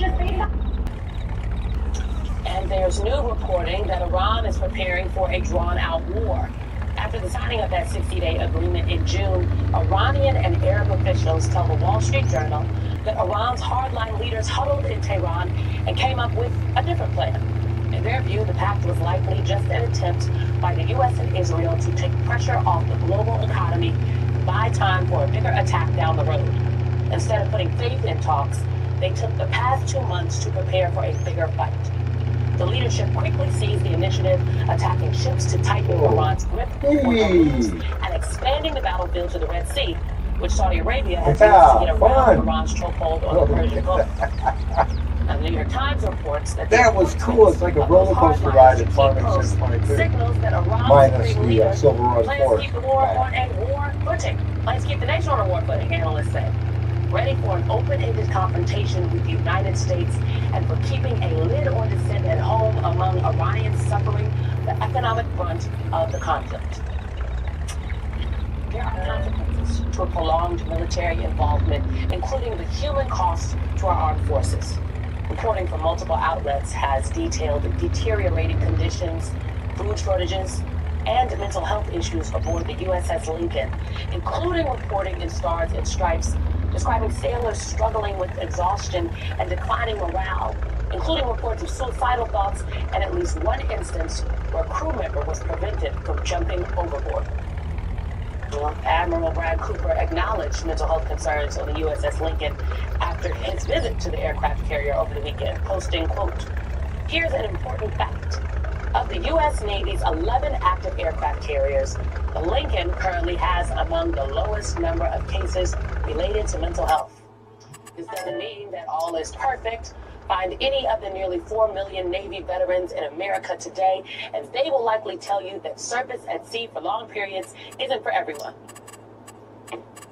Well, here's what some of their families have told MS Now. I don't think it's the ship is the issue. I think it's our president, it's our government that's not helping the morale.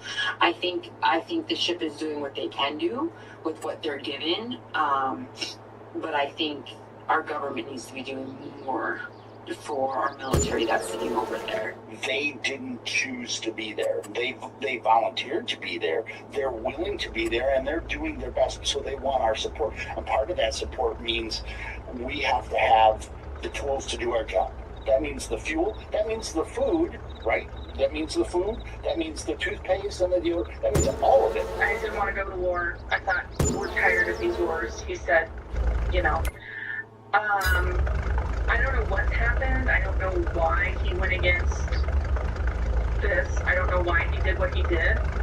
I'm very curious, and I hope it was worth it. And that's all I can say is, like, I hope it was worth it, because I probably won't vote anymore.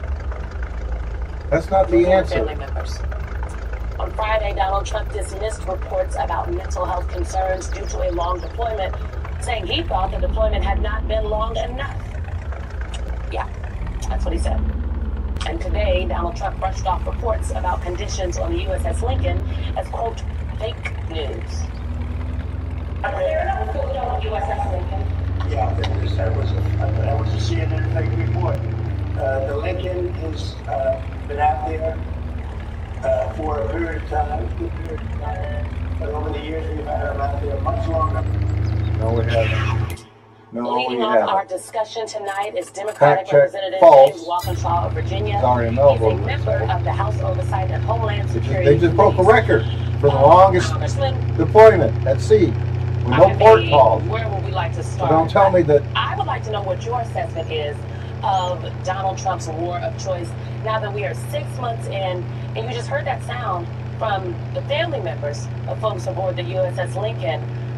Obviously, they have a different thought about how this is going. Well, one, Simone, our service members have done everything asked of them. They have performed amazingly. They haven't failed.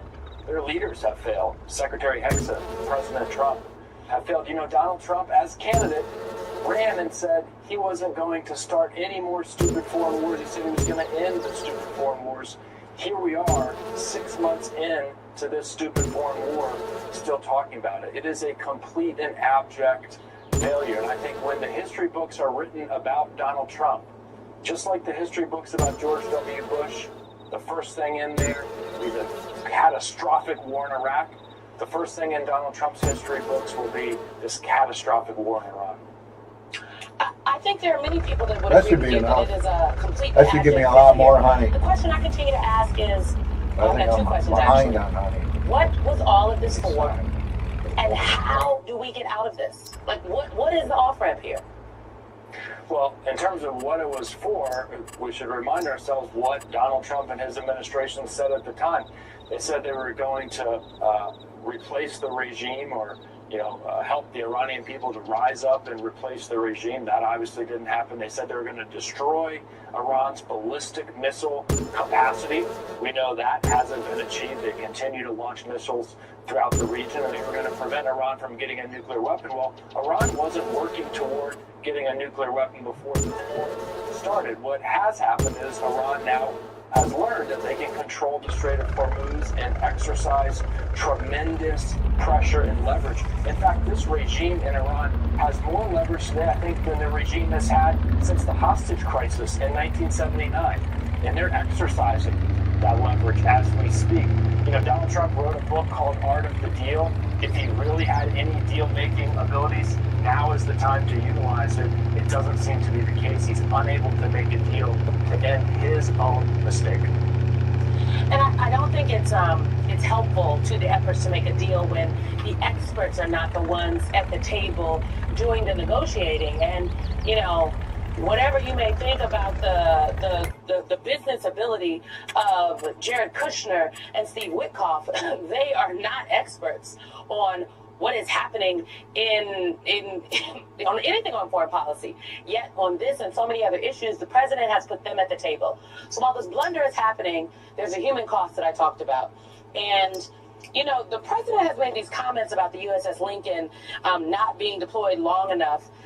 Given everything that we have heard about the conditions and the mental health of those on board, you yourself, you represent a number of military families. What is your take on not just this rhetoric from the president, but the administration's actions? You know, like they're relieving the USS Lincoln now, right? They have sent Bradley, the admiral, out there to see what was going on. So while they're saying one thing, their actions tell us that perhaps they too believe what these families are saying. Yeah, the callous words from the president and others in the administration are disrespectful to our service members and their families. Obviously, it's not the first time President Trump has made comments and statements disrespectful to our service members and our veterans. I'm glad to know that the USS Lincoln is going to be relieved and those folks can get the support and the sustenance that they need. But it highlights how important it is that we bring this war to an end and get the best possible deal that we can get, given the strategic blunders that have led us to this point. Our service members are paying the price, and so are the American people at the gas pump and at the grocery store every single day. Very quick last question for you. Do you think this war ends by December? I certainly hope so. If I were a betting man, I would say no, unfortunately. I don't see a clear path to end the war. Neither side, the regime in Iran, is dug in. Donald Trump, I don't think, is willing to concede the folly of getting into the war. So unfortunately, I think it's unlikely that it ends before then. All right, Rep. James Walkinshaw, thank you very, very Democrats much. impeach and remove his ass. Coming up, we just established that Donald Trump's war in Iran isn't going well. So now it seems like he wants to take it out on South Korea. We'll explain. And later, today was yet another day that Donald Trump lost in court. Stay with us. Asian girls with good English and real intentions for a long-term relationship. Yes, we actually exist. If you're tired of games and meaningless dating apps, maybe it's time to try something different.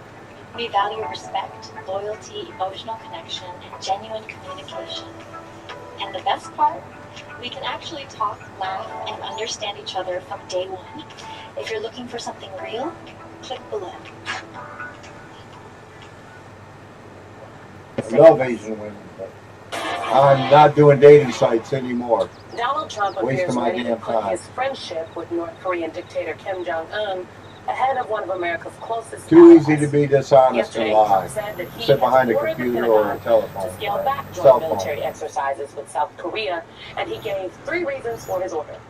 On social media, Trump wrote, quote, "Based on my very good relationship with Kim Jong-un of North Korea, I am not happy with the fact that the United States has long ago agreed to participate in joint military exercises with South Korea. These exercises are not only costly, with much of these costs paid for by the United States of America, as usual, but send a signal that is totally inappropriate and hostile to a country that, as long as Donald J. Trump has been president, has been unthreatening and respectful. Therefore, and based on the fact that it is too late to cancel, Totally I fucking have instructed clueless. Secretary of War Pete Hegseth to substantially reduce the joint military exercises. While somewhat unrelated, I recently asked the president of South Korea if they would like to join us in the denuclearization of the Islamic Republic of Iran. And they said, no thanks." Okay, there it is. South Korea refused to join Trump's war with Iran, so Trump is siding with North Korea's brutal dictator Kim Jong-un. Tom Nichols writes in The Atlantic, quote, "When Trump makes the effort to say something is unrelated to his actions and then adds a coy question mark, it usually means it is completely related and probably his central motivation. Scaling back the exercise is, of course, an insane decision, which does nothing but hurt an ally and tempt an adversary to think correctly that American leadership is feckless. In Trump's world, every loss, every defeat is a personal insult. When things go wrong, someone must be held responsible, and that someone is never Donald Trump. America and the rest of the world are now witnessing a public exhibition of narcissistic rage. Trump embarked on a war for personal glory, and what he got instead was ongoing humiliation. Hear, hear, Todd Nicholas. Well, in the Oval Office today, Donald Trump said this. Are you going to say that you are a one-time administrative adversaries in the real or a one-time order? I'm making it much safer. You see, I'm actually making it much safer. Kim Jong-un has always treated me with great respect. And You're a fucking idiot. on numerous occasions, actually, two primary occasions. Kim Jong-il wants South Korea, which your understanding of respect is really It's always about common. him. Well, the New York Times reports of Trump's order to scale back joint military exercises with South Korea, quote, if implemented, the directive would mark Mr. Trump's first known concrete overture toward North Korea in his second term. However, it remains unclear whether Mr. Kim will embrace the gesture. Today, Donald Trump claimed that Kim Jong-un has responded to his request to have a conversation. Why haven't Kim Jong-un responded to your request to have a conversation? How do you know he hasn't responded? Has he? Yes. You're lying. You're nothing but a fucking liar. That's very possible. Joining us now is Democratic Rep. Mark Pocan of Wisconsin. He is a member of the House Appropriations Committee. Congressman, Mr. Pocan, I don't know why I wanted to make you Pocan today. I'm listening to the president, and I'm a little thrown off. Look, here's my question. Congress has a congressional study group on Korea, if I'm not mistaken, and it is a bipartisan study group, correct? Yeah, the former members have four countries that we go to regularly because of the importance of their relationship to the United States. One of those countries that I just went to with Democrats and Republicans in early April is South Korea. And, we went to the DMZ zone, we walked a few feet into North Korea. But, you gotta understand, South Korea is our sixth biggest trading partner on the planet. It's one of our very best allies that we have. And Donald Trump is just proving he's America's most obnoxious man-child once again in doing this. But to side with Kim Jong-un over our sixth biggest trading partner is beyond comprehension. So, you're telling me that the Congressional Study Group on Korea that is bipartisan would not agree with the president that his relationship with Kim Jong-un is making us safer?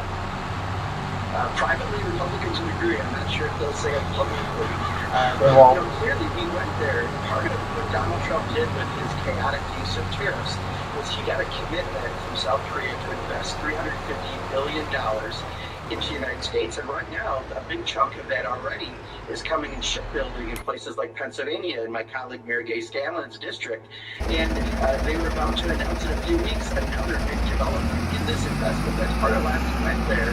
And instead, Donald Trump figures out a way to blow up something with an ally, something that's about to benefit the people of our country who are paying too much right now because of those tariffs for groceries and everyday goods. And he found another way to screw this up. It's almost incomprehensible. It's impossible to understand why he would do this at this time, other than he just thinks he has this magical relationship with Kim Jong-un, who right now is providing troops to Russia to fight Ukraine. Every layer of this onion is just molding and peeling as we're looking at what Donald Trump has just done. Now, when you talk to people that aren't foreign policy experts or whatnot, just regular folks out there, like people in your district that I'm sure you've been seeing at the grocery store since you've been home, there are some people that would say, well, what's the problem with North Korea? What is the problem with having a better relationship? 1950. And again, this administration often, they say these things that sound benign and they try to make them sound normal, when in reality what the president is describing about Kim Jong-un and what he is doing in relation to our partner, South Korea, is extraordinarily crazy, as Tom Nicholas noted. It's insane. Donald Trump loves autocrats. He loves dictators. He just loves the way they're able to lead without this whole democracy constitution thing, getting in the middle of everything. But if you think about it, we're in Iran supposedly to stop them from having a nuke, which supposedly they already did a year ago, and of course we did it under Barack Obama. We had a process to do that. And North Korea actually has nukes, and they could impact allies like Japan and South Korea and others that are all very good trading partners and allies in the United States, and they could potentially send something toward the United States. So we do have to care about it. But at the same time, South Korea and it is just one of the very best allies we have. The whole war that happened in the 50s, we have such a great relationship since then, and so many of the products that we sell, we're selling to South Korea, which helps having jobs here in the United States. So if we really want to continue to make things in the United States and sell things abroad, which would help, invest in our economy and make everyone better off, you don't do what Donald Trump is doing. It just makes zero sense. Congressman Mark Buchanan, it's the economy. Thank you. Yeah, Coming up, thank you. It should be an easy question for any attorney general. If the president asks you to do something illegal, will you say no? What did Todd Blanche say? Find out next. He said, yeah, I'll do it. Out my girlfriend's engagement ring is the day I found out about the other guy. But stay with me, because the ending of this story is not what you think. Let me give you some context. I'm divorced, and after 10 years alone, I met Karen. We had 3 good years. So I asked her best friend Diane to help me pick a ring, because Diane knows her taste better than anybody. So we're standing at the counter, and I'm actually holding the ring when Diane's phone buzzes. It's Karen, and the text says, If he asks, What did Todd Blanche say? Find out next. The Department of Justice, and especially the Attorney General of the United States, has traditionally been understood to operate independently of the president whom appointed him. The Attorney General is supposed to be the nation's chief law enforcement officer, not the president's lawyer. Let's take Watergate, for example. Richard Nixon appointed Elliot Richardson as Attorney General in 1973. And when the Watergate investigation began to actually investigate the president himself, Richardson did not shut it down. He actually appointed a special prosecutor, Archibald Cox. And when Nixon ordered Richardson to fire Archibald Cox, Richardson refused. Former Attorney General Elliot Richardson resigned rather than carry out Nixon's orders. That is what Department of Justice independence is supposed to look like, folks. The president picks you, but the president doesn't own you. Trump makes Nixon look like a Boy and the Attorney Scout. General are both supposed to be serving the same entity, the American people, not themselves, okay? So what happens when a president appoints his own personal criminal defense lawyer to run the Justice Department? Well, we are finding out as Todd Blanche is making his answer to that question pretty clear. Here's what he told Kristen Welker on Meet the Press just yesterday. Can you pledge that the Justice Department will always act independently of the White House? Well, there's a big difference between saying we will always do our job and investigate any case and act independently of the White House. No, I'm not going to pledge that, and no Attorney General should ever pledge that. The President, if I were to pledge, I would be independent of the White House. What that means is that if President Trump says, I want the Department of Justice to go after every violent criminal in this country, which is Not what that means at all, what you're asshole. saying to me is I just say, no, sir, we're not going to do it. So I will act with integrity. Our prosecutors No, you will won't. act with integrity. You're already We'll failing prosecute at acting without with fear integrity, or any you sort of piece of favor. fucking shit. And that's exactly what we've been doing, and that's what every Department of Justice should do. Well, I guess big picture, if the president asks you to do something that you feel crosses an ethical or legal line, would you do it? The president will never ask me to do something unethical or legal. Bullshit. He never has. Yes, he has. He's a 34-count convicted felon, you lying piece of shit. The question is not whether Todd Blanche believes Donald Trump will ask him to do something illegal. The question is whether Todd Blanche is prepared to say no if He and won't. hopefully when he does. And when Todd Blanche was asked whether he would take Donald Trump's opinion into consideration in an individual prosecution, well, his answer probably won't surprise you. Should the president have a voice in individual prosecution decisions at all? Every American has a voice in prosecutions, and we hear them from Americans all the time. As a matter of fact, many of our investigations start with an American citizen coming forward and saying they saw something. And so whether President Trump... Like the Epstein files, like all those survivors that you won't talk to, that were raped and trafficked when they were children. Yeah, those people. The President of the United States' view on something into consideration. Yes, of course. I told you earlier, this administration has a knack for making the extraordinary sound ordinary. And it just happened right there. There you have it. Donald Trump's former personal lawyer says he will consider the president's views on individual prosecutions, and he will not pledge that the Justice Department will act independently of the White House. Blanche is making presidential involvement in individual criminal matters sound routine. It is not.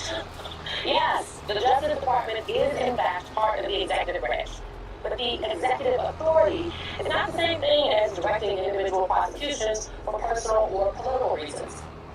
That distinction is actually one of the main lessons of Watergate. You know, after Watergate, the country put laws, protections, and just as importantly, norms around presidential power and Justice Department independence. And many of those norms were never actually codified into law, which means they survive only if the people in power respect them. One Todd Blanche interview that. It is clear Donald Trump wants to use the Justice Department as his personal law firm. After the little scandals, the American public is now overwhelmed, and eventually, what once seemed unbelievably abnormal starts to look ordinary. 53 years after Watergate, we are now watching those norms and the independence of the Justice Department being tested once again. Joining us now is Barbara McQuaid, former U.S. attorney and law professor at the University of Michigan Law School. She is also an MS Now legal analyst and the author of The Fix: Saving America from the Corruption of a Mob-Style Government. I do not want people to gloss over what, in my opinion, Todd Blanche is very skilled in doing. And he really does say the most insane, crazy, like, should we stop you in your tracks thing, but because he says it so benign, because he sounds like just another regular lawyer, and he doesn't say it with much emotion, I think it can go over people's heads. So what does it mean for Blanche to say that there is no independence of the White House? And when it comes to these prosecutions, or frankly, what the Justice Department does every day? You're spot on, Celine, and listen carefully to what Todd Blanche is saying, because it is an absolute distortion of the norms of DOJ in the post-Watergate era. Todd Blanche, no doubt, was a skillful white-collar defense attorney when he was defending clients, including Donald Trump, by doing exactly what you said, embracing these outrageous claims and treating them as if they're absolutely normal. It's as if he is saying, well, of course my client had the smoking gun in his hand. That just proves how innocent he is. Why would a murderer hold a smoking gun? That's what it seems to be saying here. And you draw the absolute correct distinction. Presidents since Watergate have certainly been entitled to direct categories of crime. I would like you to prioritize violent crime. I would like you to prioritize even immigration enforcement. That is the president's prerogative. But what we have prohibited the White House from doing since Watergate is to direct the Justice Department to prosecute specific cases. In fact, until now, there's been a ban on even communicating about specific cases. And the memos that memorialize that understanding say not only does the Justice Department need to be free from partisan politics, it needs to be free from even the appearance of partisan politics, because that can so undermine public trust in the rule of law. Okay, Bob, one more question about this, because you just took me back to when I worked in the White House, and I was a senior vice president, deputy assistant to the president, and before we even got into the White House, we had a very clear briefing about who in the executive office of the president was allowed to even contact people over at the Justice Department. And I'm not even kidding, there were maybe about 6 people on that list. But it strikes me that rule, if you will, was just a norm. It wasn't a law. And so the ban that you just spoke about, it wasn't a law. It's not a law. And so is one of the lessons, not just from post-Watergate, but one of the lessons coming out of this moment, should it be that There needs to be more actual laws on the books and not just norms that we expect everyone to adhere to. Yep. Yes, I think so. I think there's some concern that it could violate.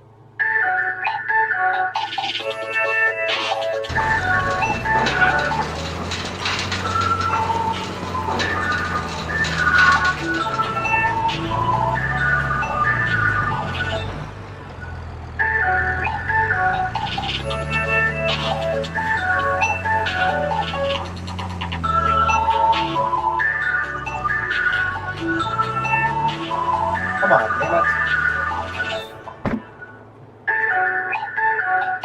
Come on.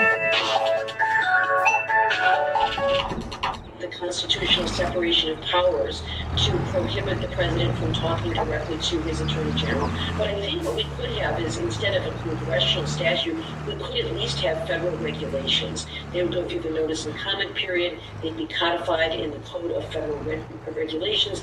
And then if some president were to try to violate it, there would be a regulation on the books. And so there would be a violation. It would be more than a norm. It would have some teeth. And I think that is an excellent idea for the next administration to try to enshrine some of these norms into the law.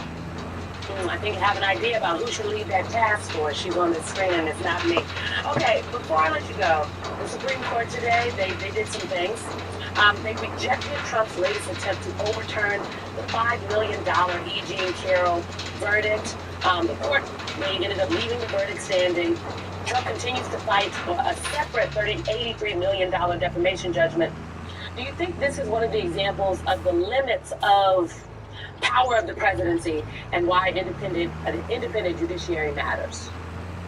Absolutely. These verdicts come against Donald Trump in his personal capacity, not as the president, but as an individual who courts have found, or juries have found, defamed an individual.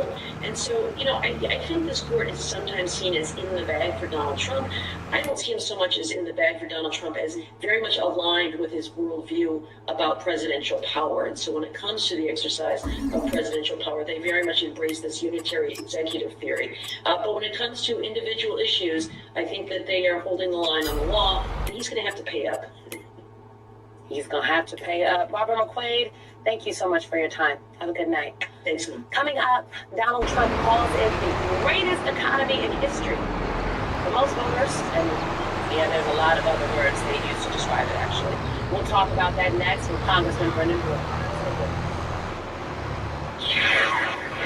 Once a soldier, always a soldier. That pride does not retire. This personalized Army polo carries your branch, rank, and name with honor. Thousands of Army veterans have already ordered theirs and wear it proud. Buy your polo today and get the matching phone case free.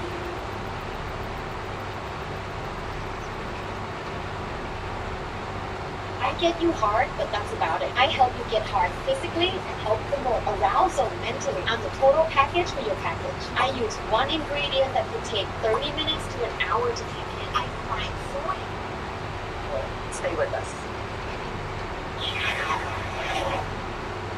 There's some new polling that has caught up to the reality of Donald Trump's economy. Let me just read it to you. The Financial Times headline about the newspaper's own poll pretty much speaks for itself. Most U.S. voters say they are worse off under Trump. Looking at the numbers, 57% of registered voters say they are worse off financially since Trump took office 19 months ago. If you break it down by political affiliation, that's 78% of Democrats who say they're worse off. And there's no surprise there, right? Okay. But the really bad news for Trump and all those Republicans on the ballot this year is 57% of independents and even 23% of Republicans. Nearly 1 out of every 4 Republicans say Trump's economy is making their financial situation worse. And voters don't think things are getting better. 86% of Democrats, 67% of independents, and 37% of Republicans in that same poll, they all say the economy is going in the wrong direction. And one of the biggest, if not the biggest reason voters feel this way about the economy is, drumroll, gas prices. Today, the national average for a gallon of regular unleaded gas is $4.06. It was under $3 a gallon before Donald Trump started his war in Iran. And there's something altogether unique about the price of gas this particular election year. MS Now's Lily Boudreau reports a recent Politico analysis found that incumbents tend to pay a more significant electoral price during midterm elections when costs at the pump are higher. And for Republicans, that history is taking on new significance for a simple reason. President Donald Trump can be blamed for the spike in gas prices. There's a direct line between the war Trump launched in Iran and the higher costs, and Republicans have done little to rein in the president or even call out the consequences of his decision. But instead, Donald Trump just keeps saying stuff like this. We have the greatest economy maybe in the history of the world for any country. Okay, all right. Everybody, that is a textbook example of what we like to call gaslighting, okay? But don't take my word for it. That's what Karl Rove, former advisor to George W. Bush, called it. You start by not gaslighting. The president made a mistake, in my opinion, last week, saying we got the greatest economy in the history of the world, and prices for groceries and gasoline and everything are coming down rapidly. That's not the experience of the American people. Joining us now is Congressman Brendan Boyle of Pennsylvania. He is the top Democrat on the House Budget Committee and a member of the House Ways and Means Committee, a good son of the Commonwealth of Pennsylvania. So, Congressman, perhaps you can clear up something for us all, right? Because Karl Rove and I can't believe I'm putting that in a sentence, are on the same side of saying the president seems to be gaslighting the American people. Some of your Republican colleagues would say we're being hyperbolic and, we're just not trying to give the president his credit. What do the folks in Pennsylvania say? Do the voters feel like the only people this economy is good for is billionaires and millionaires? That's it. Well, those are the words of a man who I've given him his due. I believe Donald Trump is actually the most successful con man in American history. This is a guy who once was on Larry King Live. He had opened the Taj Mahal Casino in Atlantic City, and it was a disaster. All of the slot machines were breaking down. Without missing a beat, he said, Larry, it's unbelievable. These slot machines, people are playing them so fast. No one's ever seen anything like it. So he's a very practiced liar, and he's typically gotten away with that BS his entire life. But now he's run into a situation in which he can't get away with this one because too many of the American people here in Pennsylvania and all 50 states are seeing prices at the pump. They know that 6 months ago they were paying under $3 a gallon, and now they're paying over $4 a gallon, which, by the way, is the highest gas prices have ever been this late in the calendar in our nation's history. They know they're paying more for the cost of imported goods. They know they're paying more for the cost of food. So this is the one thing Donald Trump can't BS the American people about. I mean, when I used to obviously work in communications in my former life, and one of the things we always used to say is you cannot spin away someone's lived reality. And the lived reality of voters all over this country is that things are more expensive right now. Whether we're talking about at the grocery store, gas at the pump, plane tickets, right? Like, we're in the cusp of back to school. Some children across the country are already back in school. And the backpacks have gone up, let me tell you, okay? The clothes are not as cheap as they used to be. So the lived reality of most Americans in this country is that they are feeling squeezed, but then you've got like this chasm because the more wealthier people in this country, they are in fact doing well. My wife and I completed the back-to-school shopping for our daughter just this past week. We can verify that this is the most we have ever paid in back-to-school costs. I'll be doing something, by the way, here in Philadelphia tomorrow morning, a bill that I had that would bring down those costs. But let's not forget, a big reason why those costs are at a record high is because of Donald Trump's policies, specifically his tariff taxes. That is why you started to see inflation, which had come down every single month in 2024. You all of a sudden saw beginning last spring, all of that progress erased and inflation started going in the opposite direction, where now, of course, it is climbing with really no end in sight. So this is not an accident. This is not because of the business cycle or a only-in-a-century pandemic. It is specifically because of Donald Trump's policies, both the combination of both his tariff taxes as well as his idiotic and reckless Iran war. Congressman Brendan Boyle, I think the parents will thank you for whatever you're doing on the back to school stuff to bring their prices down. Thank you for coming tonight. We'll bring you right back in just a second. Hey Tennessee, we're Bob's Discount Furniture, and we're throwing a grand opening celebration. Come join the fun at all of Bob's grand opening celebrations across Nashville and Clarksville. Oh my God! Bob's Discount Furniture.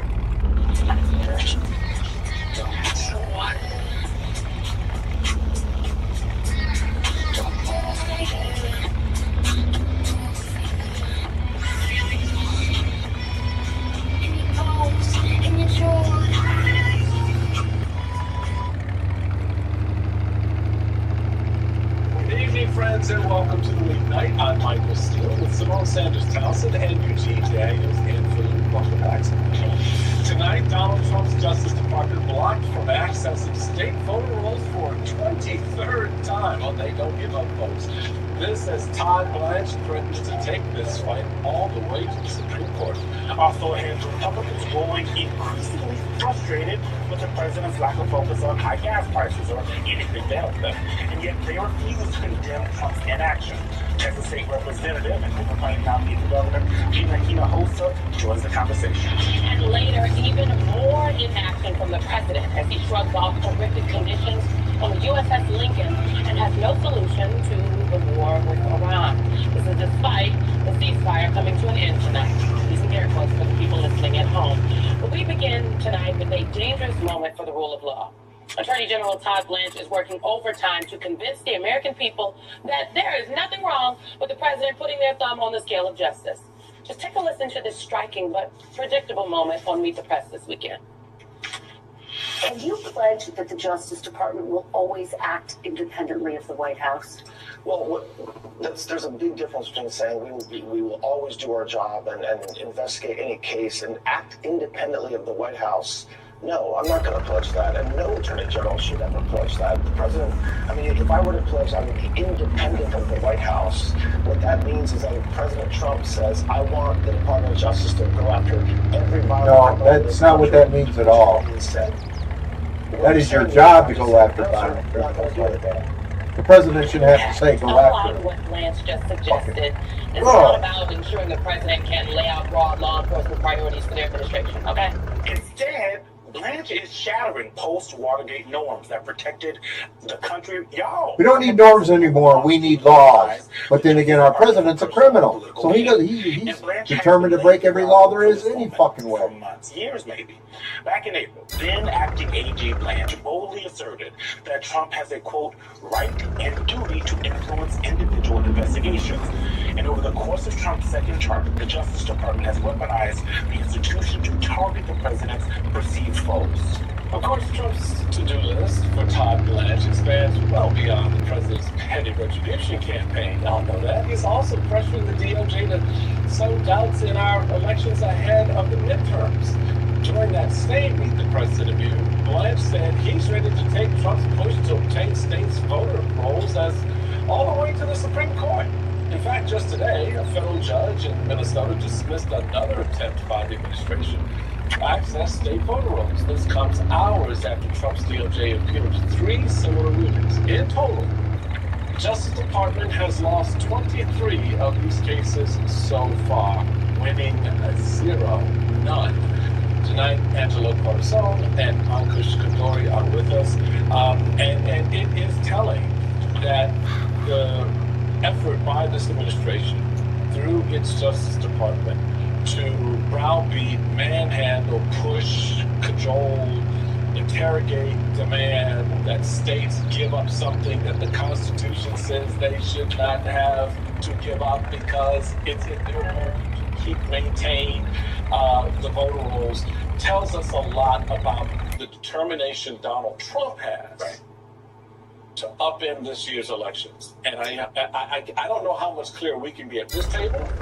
I don't know how much clearer the evidence in front of the country can be that is the end game here. So y'all need to wake the hell up and understand what's at stake here when there's such a persistent effort to go after your vote? You know what? People at home, first of all, I've been watching y'all. Put some order back on this table. Chaos over Put there. some chaos. Get some order back on this table. People at home should not confuse normal sounding language with normal government. Todd Blanche has a superpower, if I, could say so. And I think his superpower is making the extraordinary sound ordinary, run of the mill. He does this very, very well. He sounds like a very boring, normal, good old boy lawyer that's just trying to tell the people what's going on. And oh my goodness, these Democrats are so snowflakes and they're blowing everything out of proportion when, Kirsten, what do you mean? That's ridiculous. No, Todd Blanche is ridiculous. And people need to be very well aware. Just like the chairman just laid out how they're trying to steal the election, they have re-engineered what this Justice Department was meant to do and have done it using normal sounding language and describing extraordinary actions that we should not just gloss over. Yeah. When you watch him compared to Pam Bondi does feel more political when she's talking, right? He feels like a lawyer. That is your point. And I think the thing that's so interesting about watching how he is going to be operating as the Attorney General is there's the explicit, the heavy-handed stuff that we hear from Donald Trump. Go out there and go get him, Pam, or whatever that tweet said. Someone can fact check me. He did say it. But then there is the implicit, right? There's the fact that at the end of the day, there have been 10 years of Donald Trump talking about his perceived foes. And there have been 18 months of this administration. Todd Blanche knows his marching orders. He knows what Donald Trump wants, so he doesn't have to wait for any actual orders. So it's our job as folks in the media and the folks that care about these kinds of things to watch and pay attention, because I think it's going to get a lot worse. So you had a reaction. I really wish the mics were on.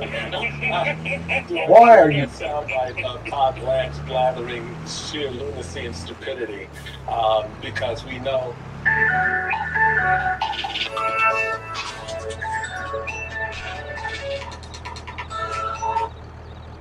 Hello? Hello?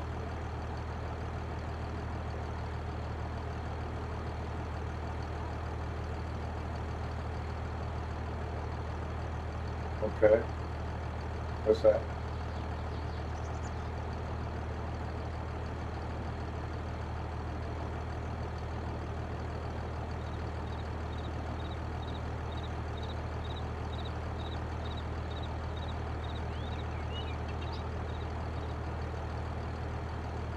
No.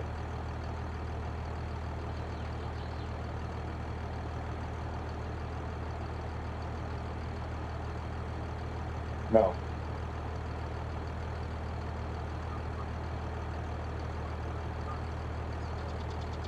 Colonoscopies, they're a pain in the ass.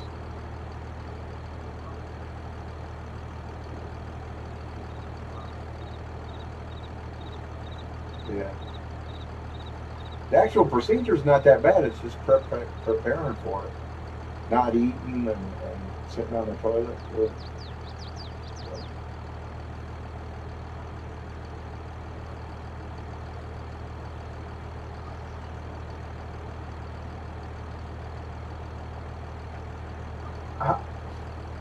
I didn't set this up, so I still haven't been explained how this is. Am I paying for this?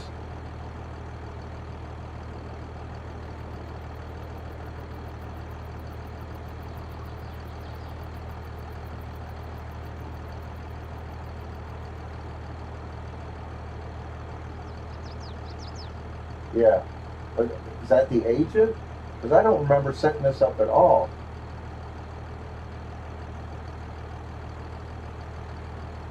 No. We're not on speaking terms right now, so I'm not going to, so.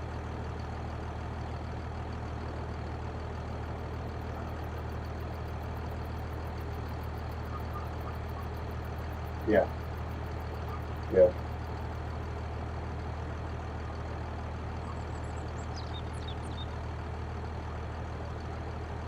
Yeah. I'd like to cancel the policy too. I mean, how can somebody else start a policy on me and then I'm paying for it when I didn't? Oh, okay. Okay. All right. Oh, great. All right. Okay. All right. Okay. Thank you. All right. Yeah. Okay. Thank you.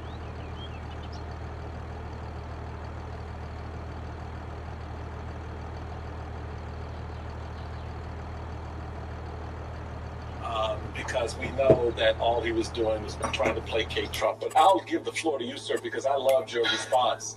And you may share whatever aspect of that response you may make it TV friendly. I'll make it modify the somewhat. Okay. This was a particularly inane version of a position he's expressed before. Sloan is exactly right. He's been saying this for a long time. He even said it under oath in his confirmation hearing, that essentially that he is obligated to take the president's instructions because he's the head of the executive branch. Now, when Kristen Welker asked him about acting independently, he seems to have wholly misinterpreted the question as if she asked him, will you always say no to the president? And he said, well, what are you asking me? I'm going to always say no to the president. Like, no, that's not what she said. It's not what anyone's proposing. And let me just so that folks are prepared, he does this a lot. So be prepared. He strawmans other side's arguments. He can't really work out on the fly good hypotheticals, which good lawyers are supposed to be able to do, but we saw it right there. Well, he's not a good lawyer. And, look, the point that people have expressed and that we've largely hewed to in terms of the relationship Hopefully between the president and the Justice Department over the years is that, of course, the president should be able to express or direct policy priorities and resources at the department, but we draw a line, or we hope to draw a line at the president directing specific investigations and specific prosecutions in order to preserve the independence of the department and the fairness of the system. Right. Because, of course, anything that the president even implies is going to carry some weight with the Attorney General, particularly if the president happens to be someone who likes firing people. And you're exactly right. Because one other thing that Blanche said during that interview was that the president's never told me to prosecute him. He would never do. We have that. Let's play EQ. If the president asks you to do something that you feel crosses an ethical or legal line, would you do it? The president will never ask me to do something unethical or illegal. He never has. Either totally delusional or he's just fucking lying. I think he's lying. To the Constitution of the United States, like every cabinet secretary has done, and like every attorney general before me has done.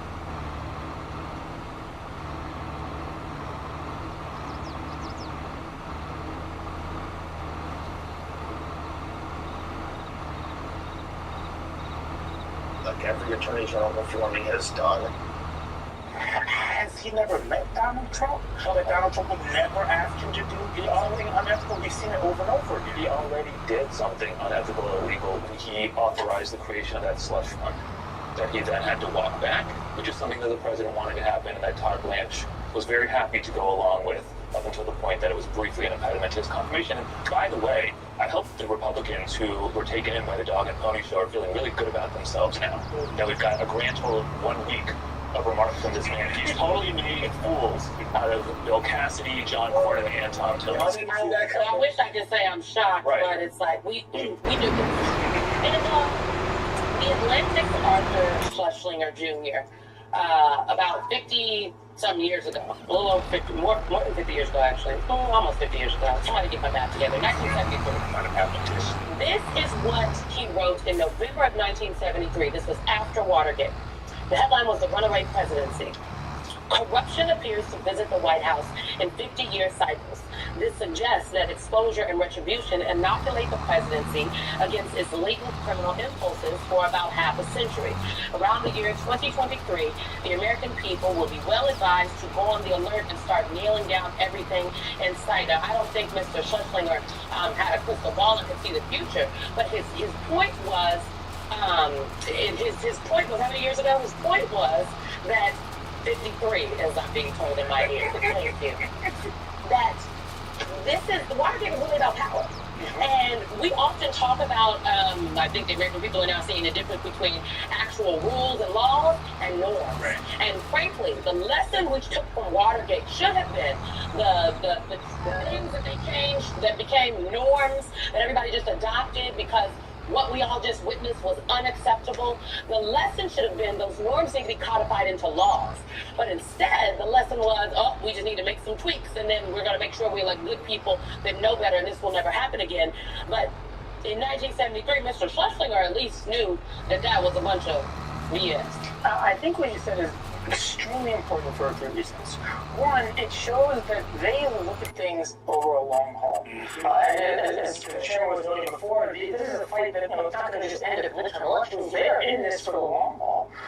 And they think of things in these terms. And it's not just the corruption part of it. One thing is a lot of the worldview that we're dealing with now came out of post-war. So, for example, a memo that Roger Ailes wrote was the birth of Fox News. It was designing a network that is explicitly contained within it an explanation of how you need to build a media power so that what happened to Richard Nixon can never happen again. And I can go through a laundry list of other types of ways in which that's right.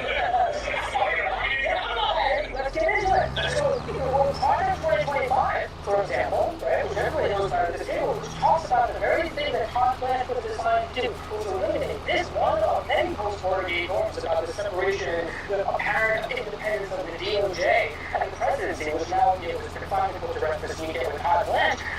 This is not the first time the Heritage Foundation did it. They started doing this post-Watergate. It was to start to conceptualize power, and what we're seeing with Trump, just to put a bow on it, is sort of this revanchism, this reclaiming what they feel like they lost.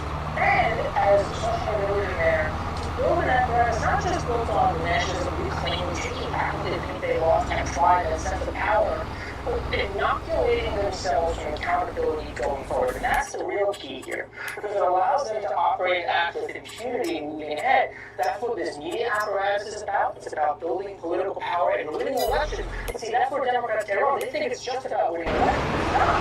It's about shifting culture and power itself so that you can continue to operate with impunity. Why do they think they go out there and do all this stuff with the election if they can get away with it? Because they can be consistently better than will be. And they don't mind with it, just like the parties with January 6th, just like all the stuff that Todd Blanche has been doing at the DOJ already, and all the stuff that he's promising to do, like continue to sow doubt about elections, all the way up to the Supreme Court. They're not going to win. The doubt is a liberal here because they're in this for the long haul. And the old people have something that is still there. Do not forget that. Because they have the stomach for this fight. That's what gives Steve Bannon his confidence. They have the stomach for this fight. It was a masterclass in understanding what the build-up to this moment has been. And as someone who's been inside belly of the beast from time to time, you are exactly right how Republicans have come to understand power.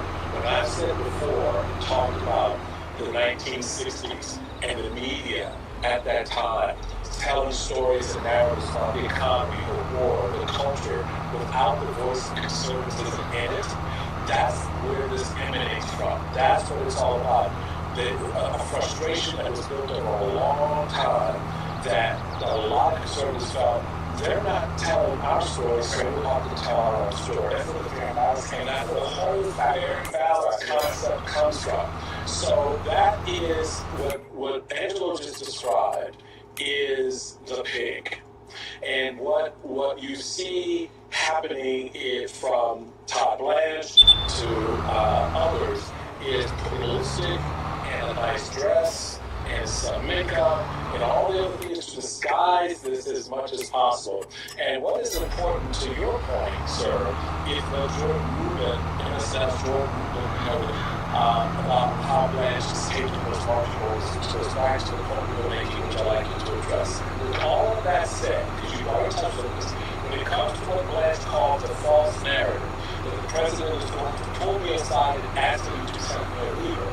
The bigger issue may be that Trump's former criminal defense lawyer, who rode the president's coattails to the top of federal law enforcement, knows what to do without having to be asked. Because that's everybody in this orbit.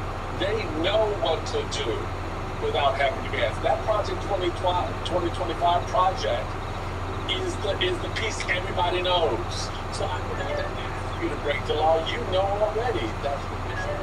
Yeah, no, I mean, look, the president has been very clear, including while he was campaigning for re-election, that he wanted retaliatory prosecutions to occur. From Jack Smith to James Comey, on and on. Retribution. Right. and campaign on it, right? So it's not, he doesn't, Todd Blanche had to do was be president, and he was president for a lot of it.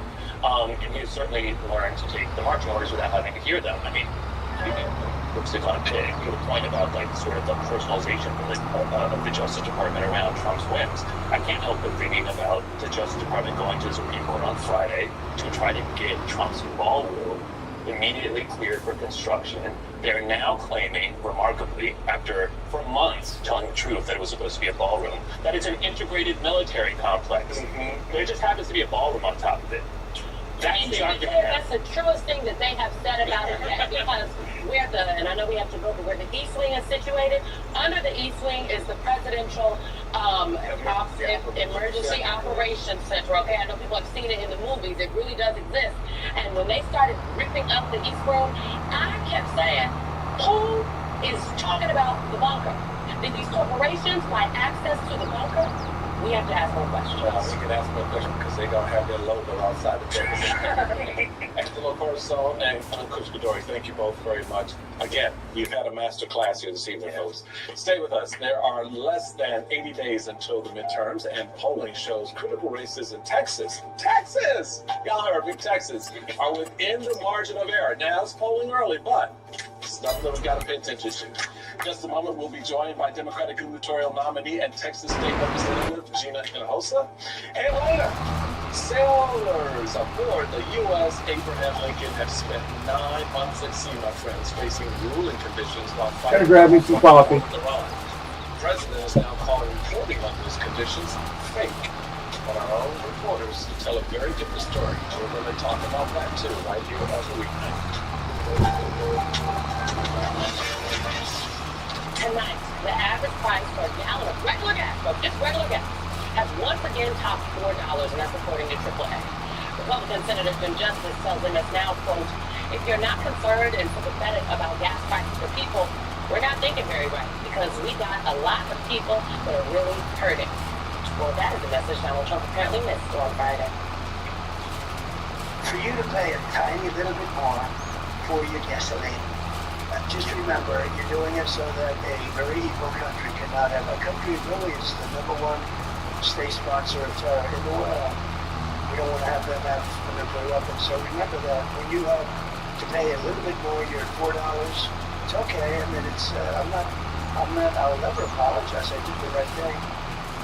That's what happens when you put beef tallow on your face every day for 2 weeks. After 1 minute, your skin becomes instantly more hydrated and softer as the fast-absorbing omega-3 and omega-6 moisturize your skin without leaving any greasy residue. After 1 week, your wrinkles and crow's feet are significantly reduced as the vitamins A, D, It's okay. I mean, it's I'll never apologize. I did the right thing. Okay, well, the midterm folks here just 78 days away. I know it doesn't sound like that, given what you just heard from the president. And the price spike has put Republicans in a political bind, forced to defend Trump's economy and his war with Iran, all while voters feel the pain at the pump. Joining us now is Texas State Representative and Democratic nominee for Texas Governor, Gina Hinojosa. Good to be with you. Welcome. Thank So you, good to have you. Be right back. So let's just get right into it, folks. Since we're talking, Simone, as you noted coming into this, about just a little bit more for everybody. Let's look at what a little bit more translates into in the great state of Texas. All right, so our friends over at AAA have given us a per gallon price for gas today. How much is today? Regular is $3.64 a gallon today. Last year, 1 year ago, it was $2.76 a gallon. Mr. President, that's 88 cents more per gallon for a family. Mid-grade, $4.14, $3.23 a year ago, 91 cents increase. Thank you, Mr. President, for that. Premium, oh Lord, for y'all driving those cars that require premium gas, $4.51 a gallon was $3.58 a year ago. That's 93 cents. And Lord help me if you're using diesel, because a lot of your small business owners out there are using diesel, as you know. $5.04 a gallon, $3.17 a year ago. That's $1.87 a gallon per gallon. Lord help you if you have more than a 5-gallon tank, and nobody has a 5-gallon tank. So how do you see Texas Yeah. Texans dealing with Mr. President's just a little bit more. Yeah, listen, Texans are struggling in a big way. I called for Governor Abbott to waive the gas tax when these prices started spiking. James Talrico also called for some action at the federal government to waive the gas tax because Texans are hurting in a real way. These gas prices, we have a lot of people who drive diesel trucks in Texas, right? That hurts. And that's just on top of everything going up. Groceries going up, housing, electricity in a big way in Texas, and property taxes under Greg Abbott. People pay more, they get less in taxes. It is because Greg Abbott is doing the bidding of the corporate interests and not the people of Texas. And we pay more, and we just... That's what Republicans do. Why is anybody surprised by that? Gas, the American people that Texans were paying more for. But it's everything. Everything is higher. And they are watching as the folks here in D.C., some of the folks in these state houses around the country are doing nothing. Also something they don't seem to be doing much about are these data centers, which I think is an underrated, I am going to shut this down. I might come back later on tonight. Definitely tomorrow. I don't have to work tonight, but I got to start writing a parody song. I can't get out of my head. So I'm going to start writing it now. Should be a pretty good one. Anyway, it's 1047, May 1st, 4th year of this map.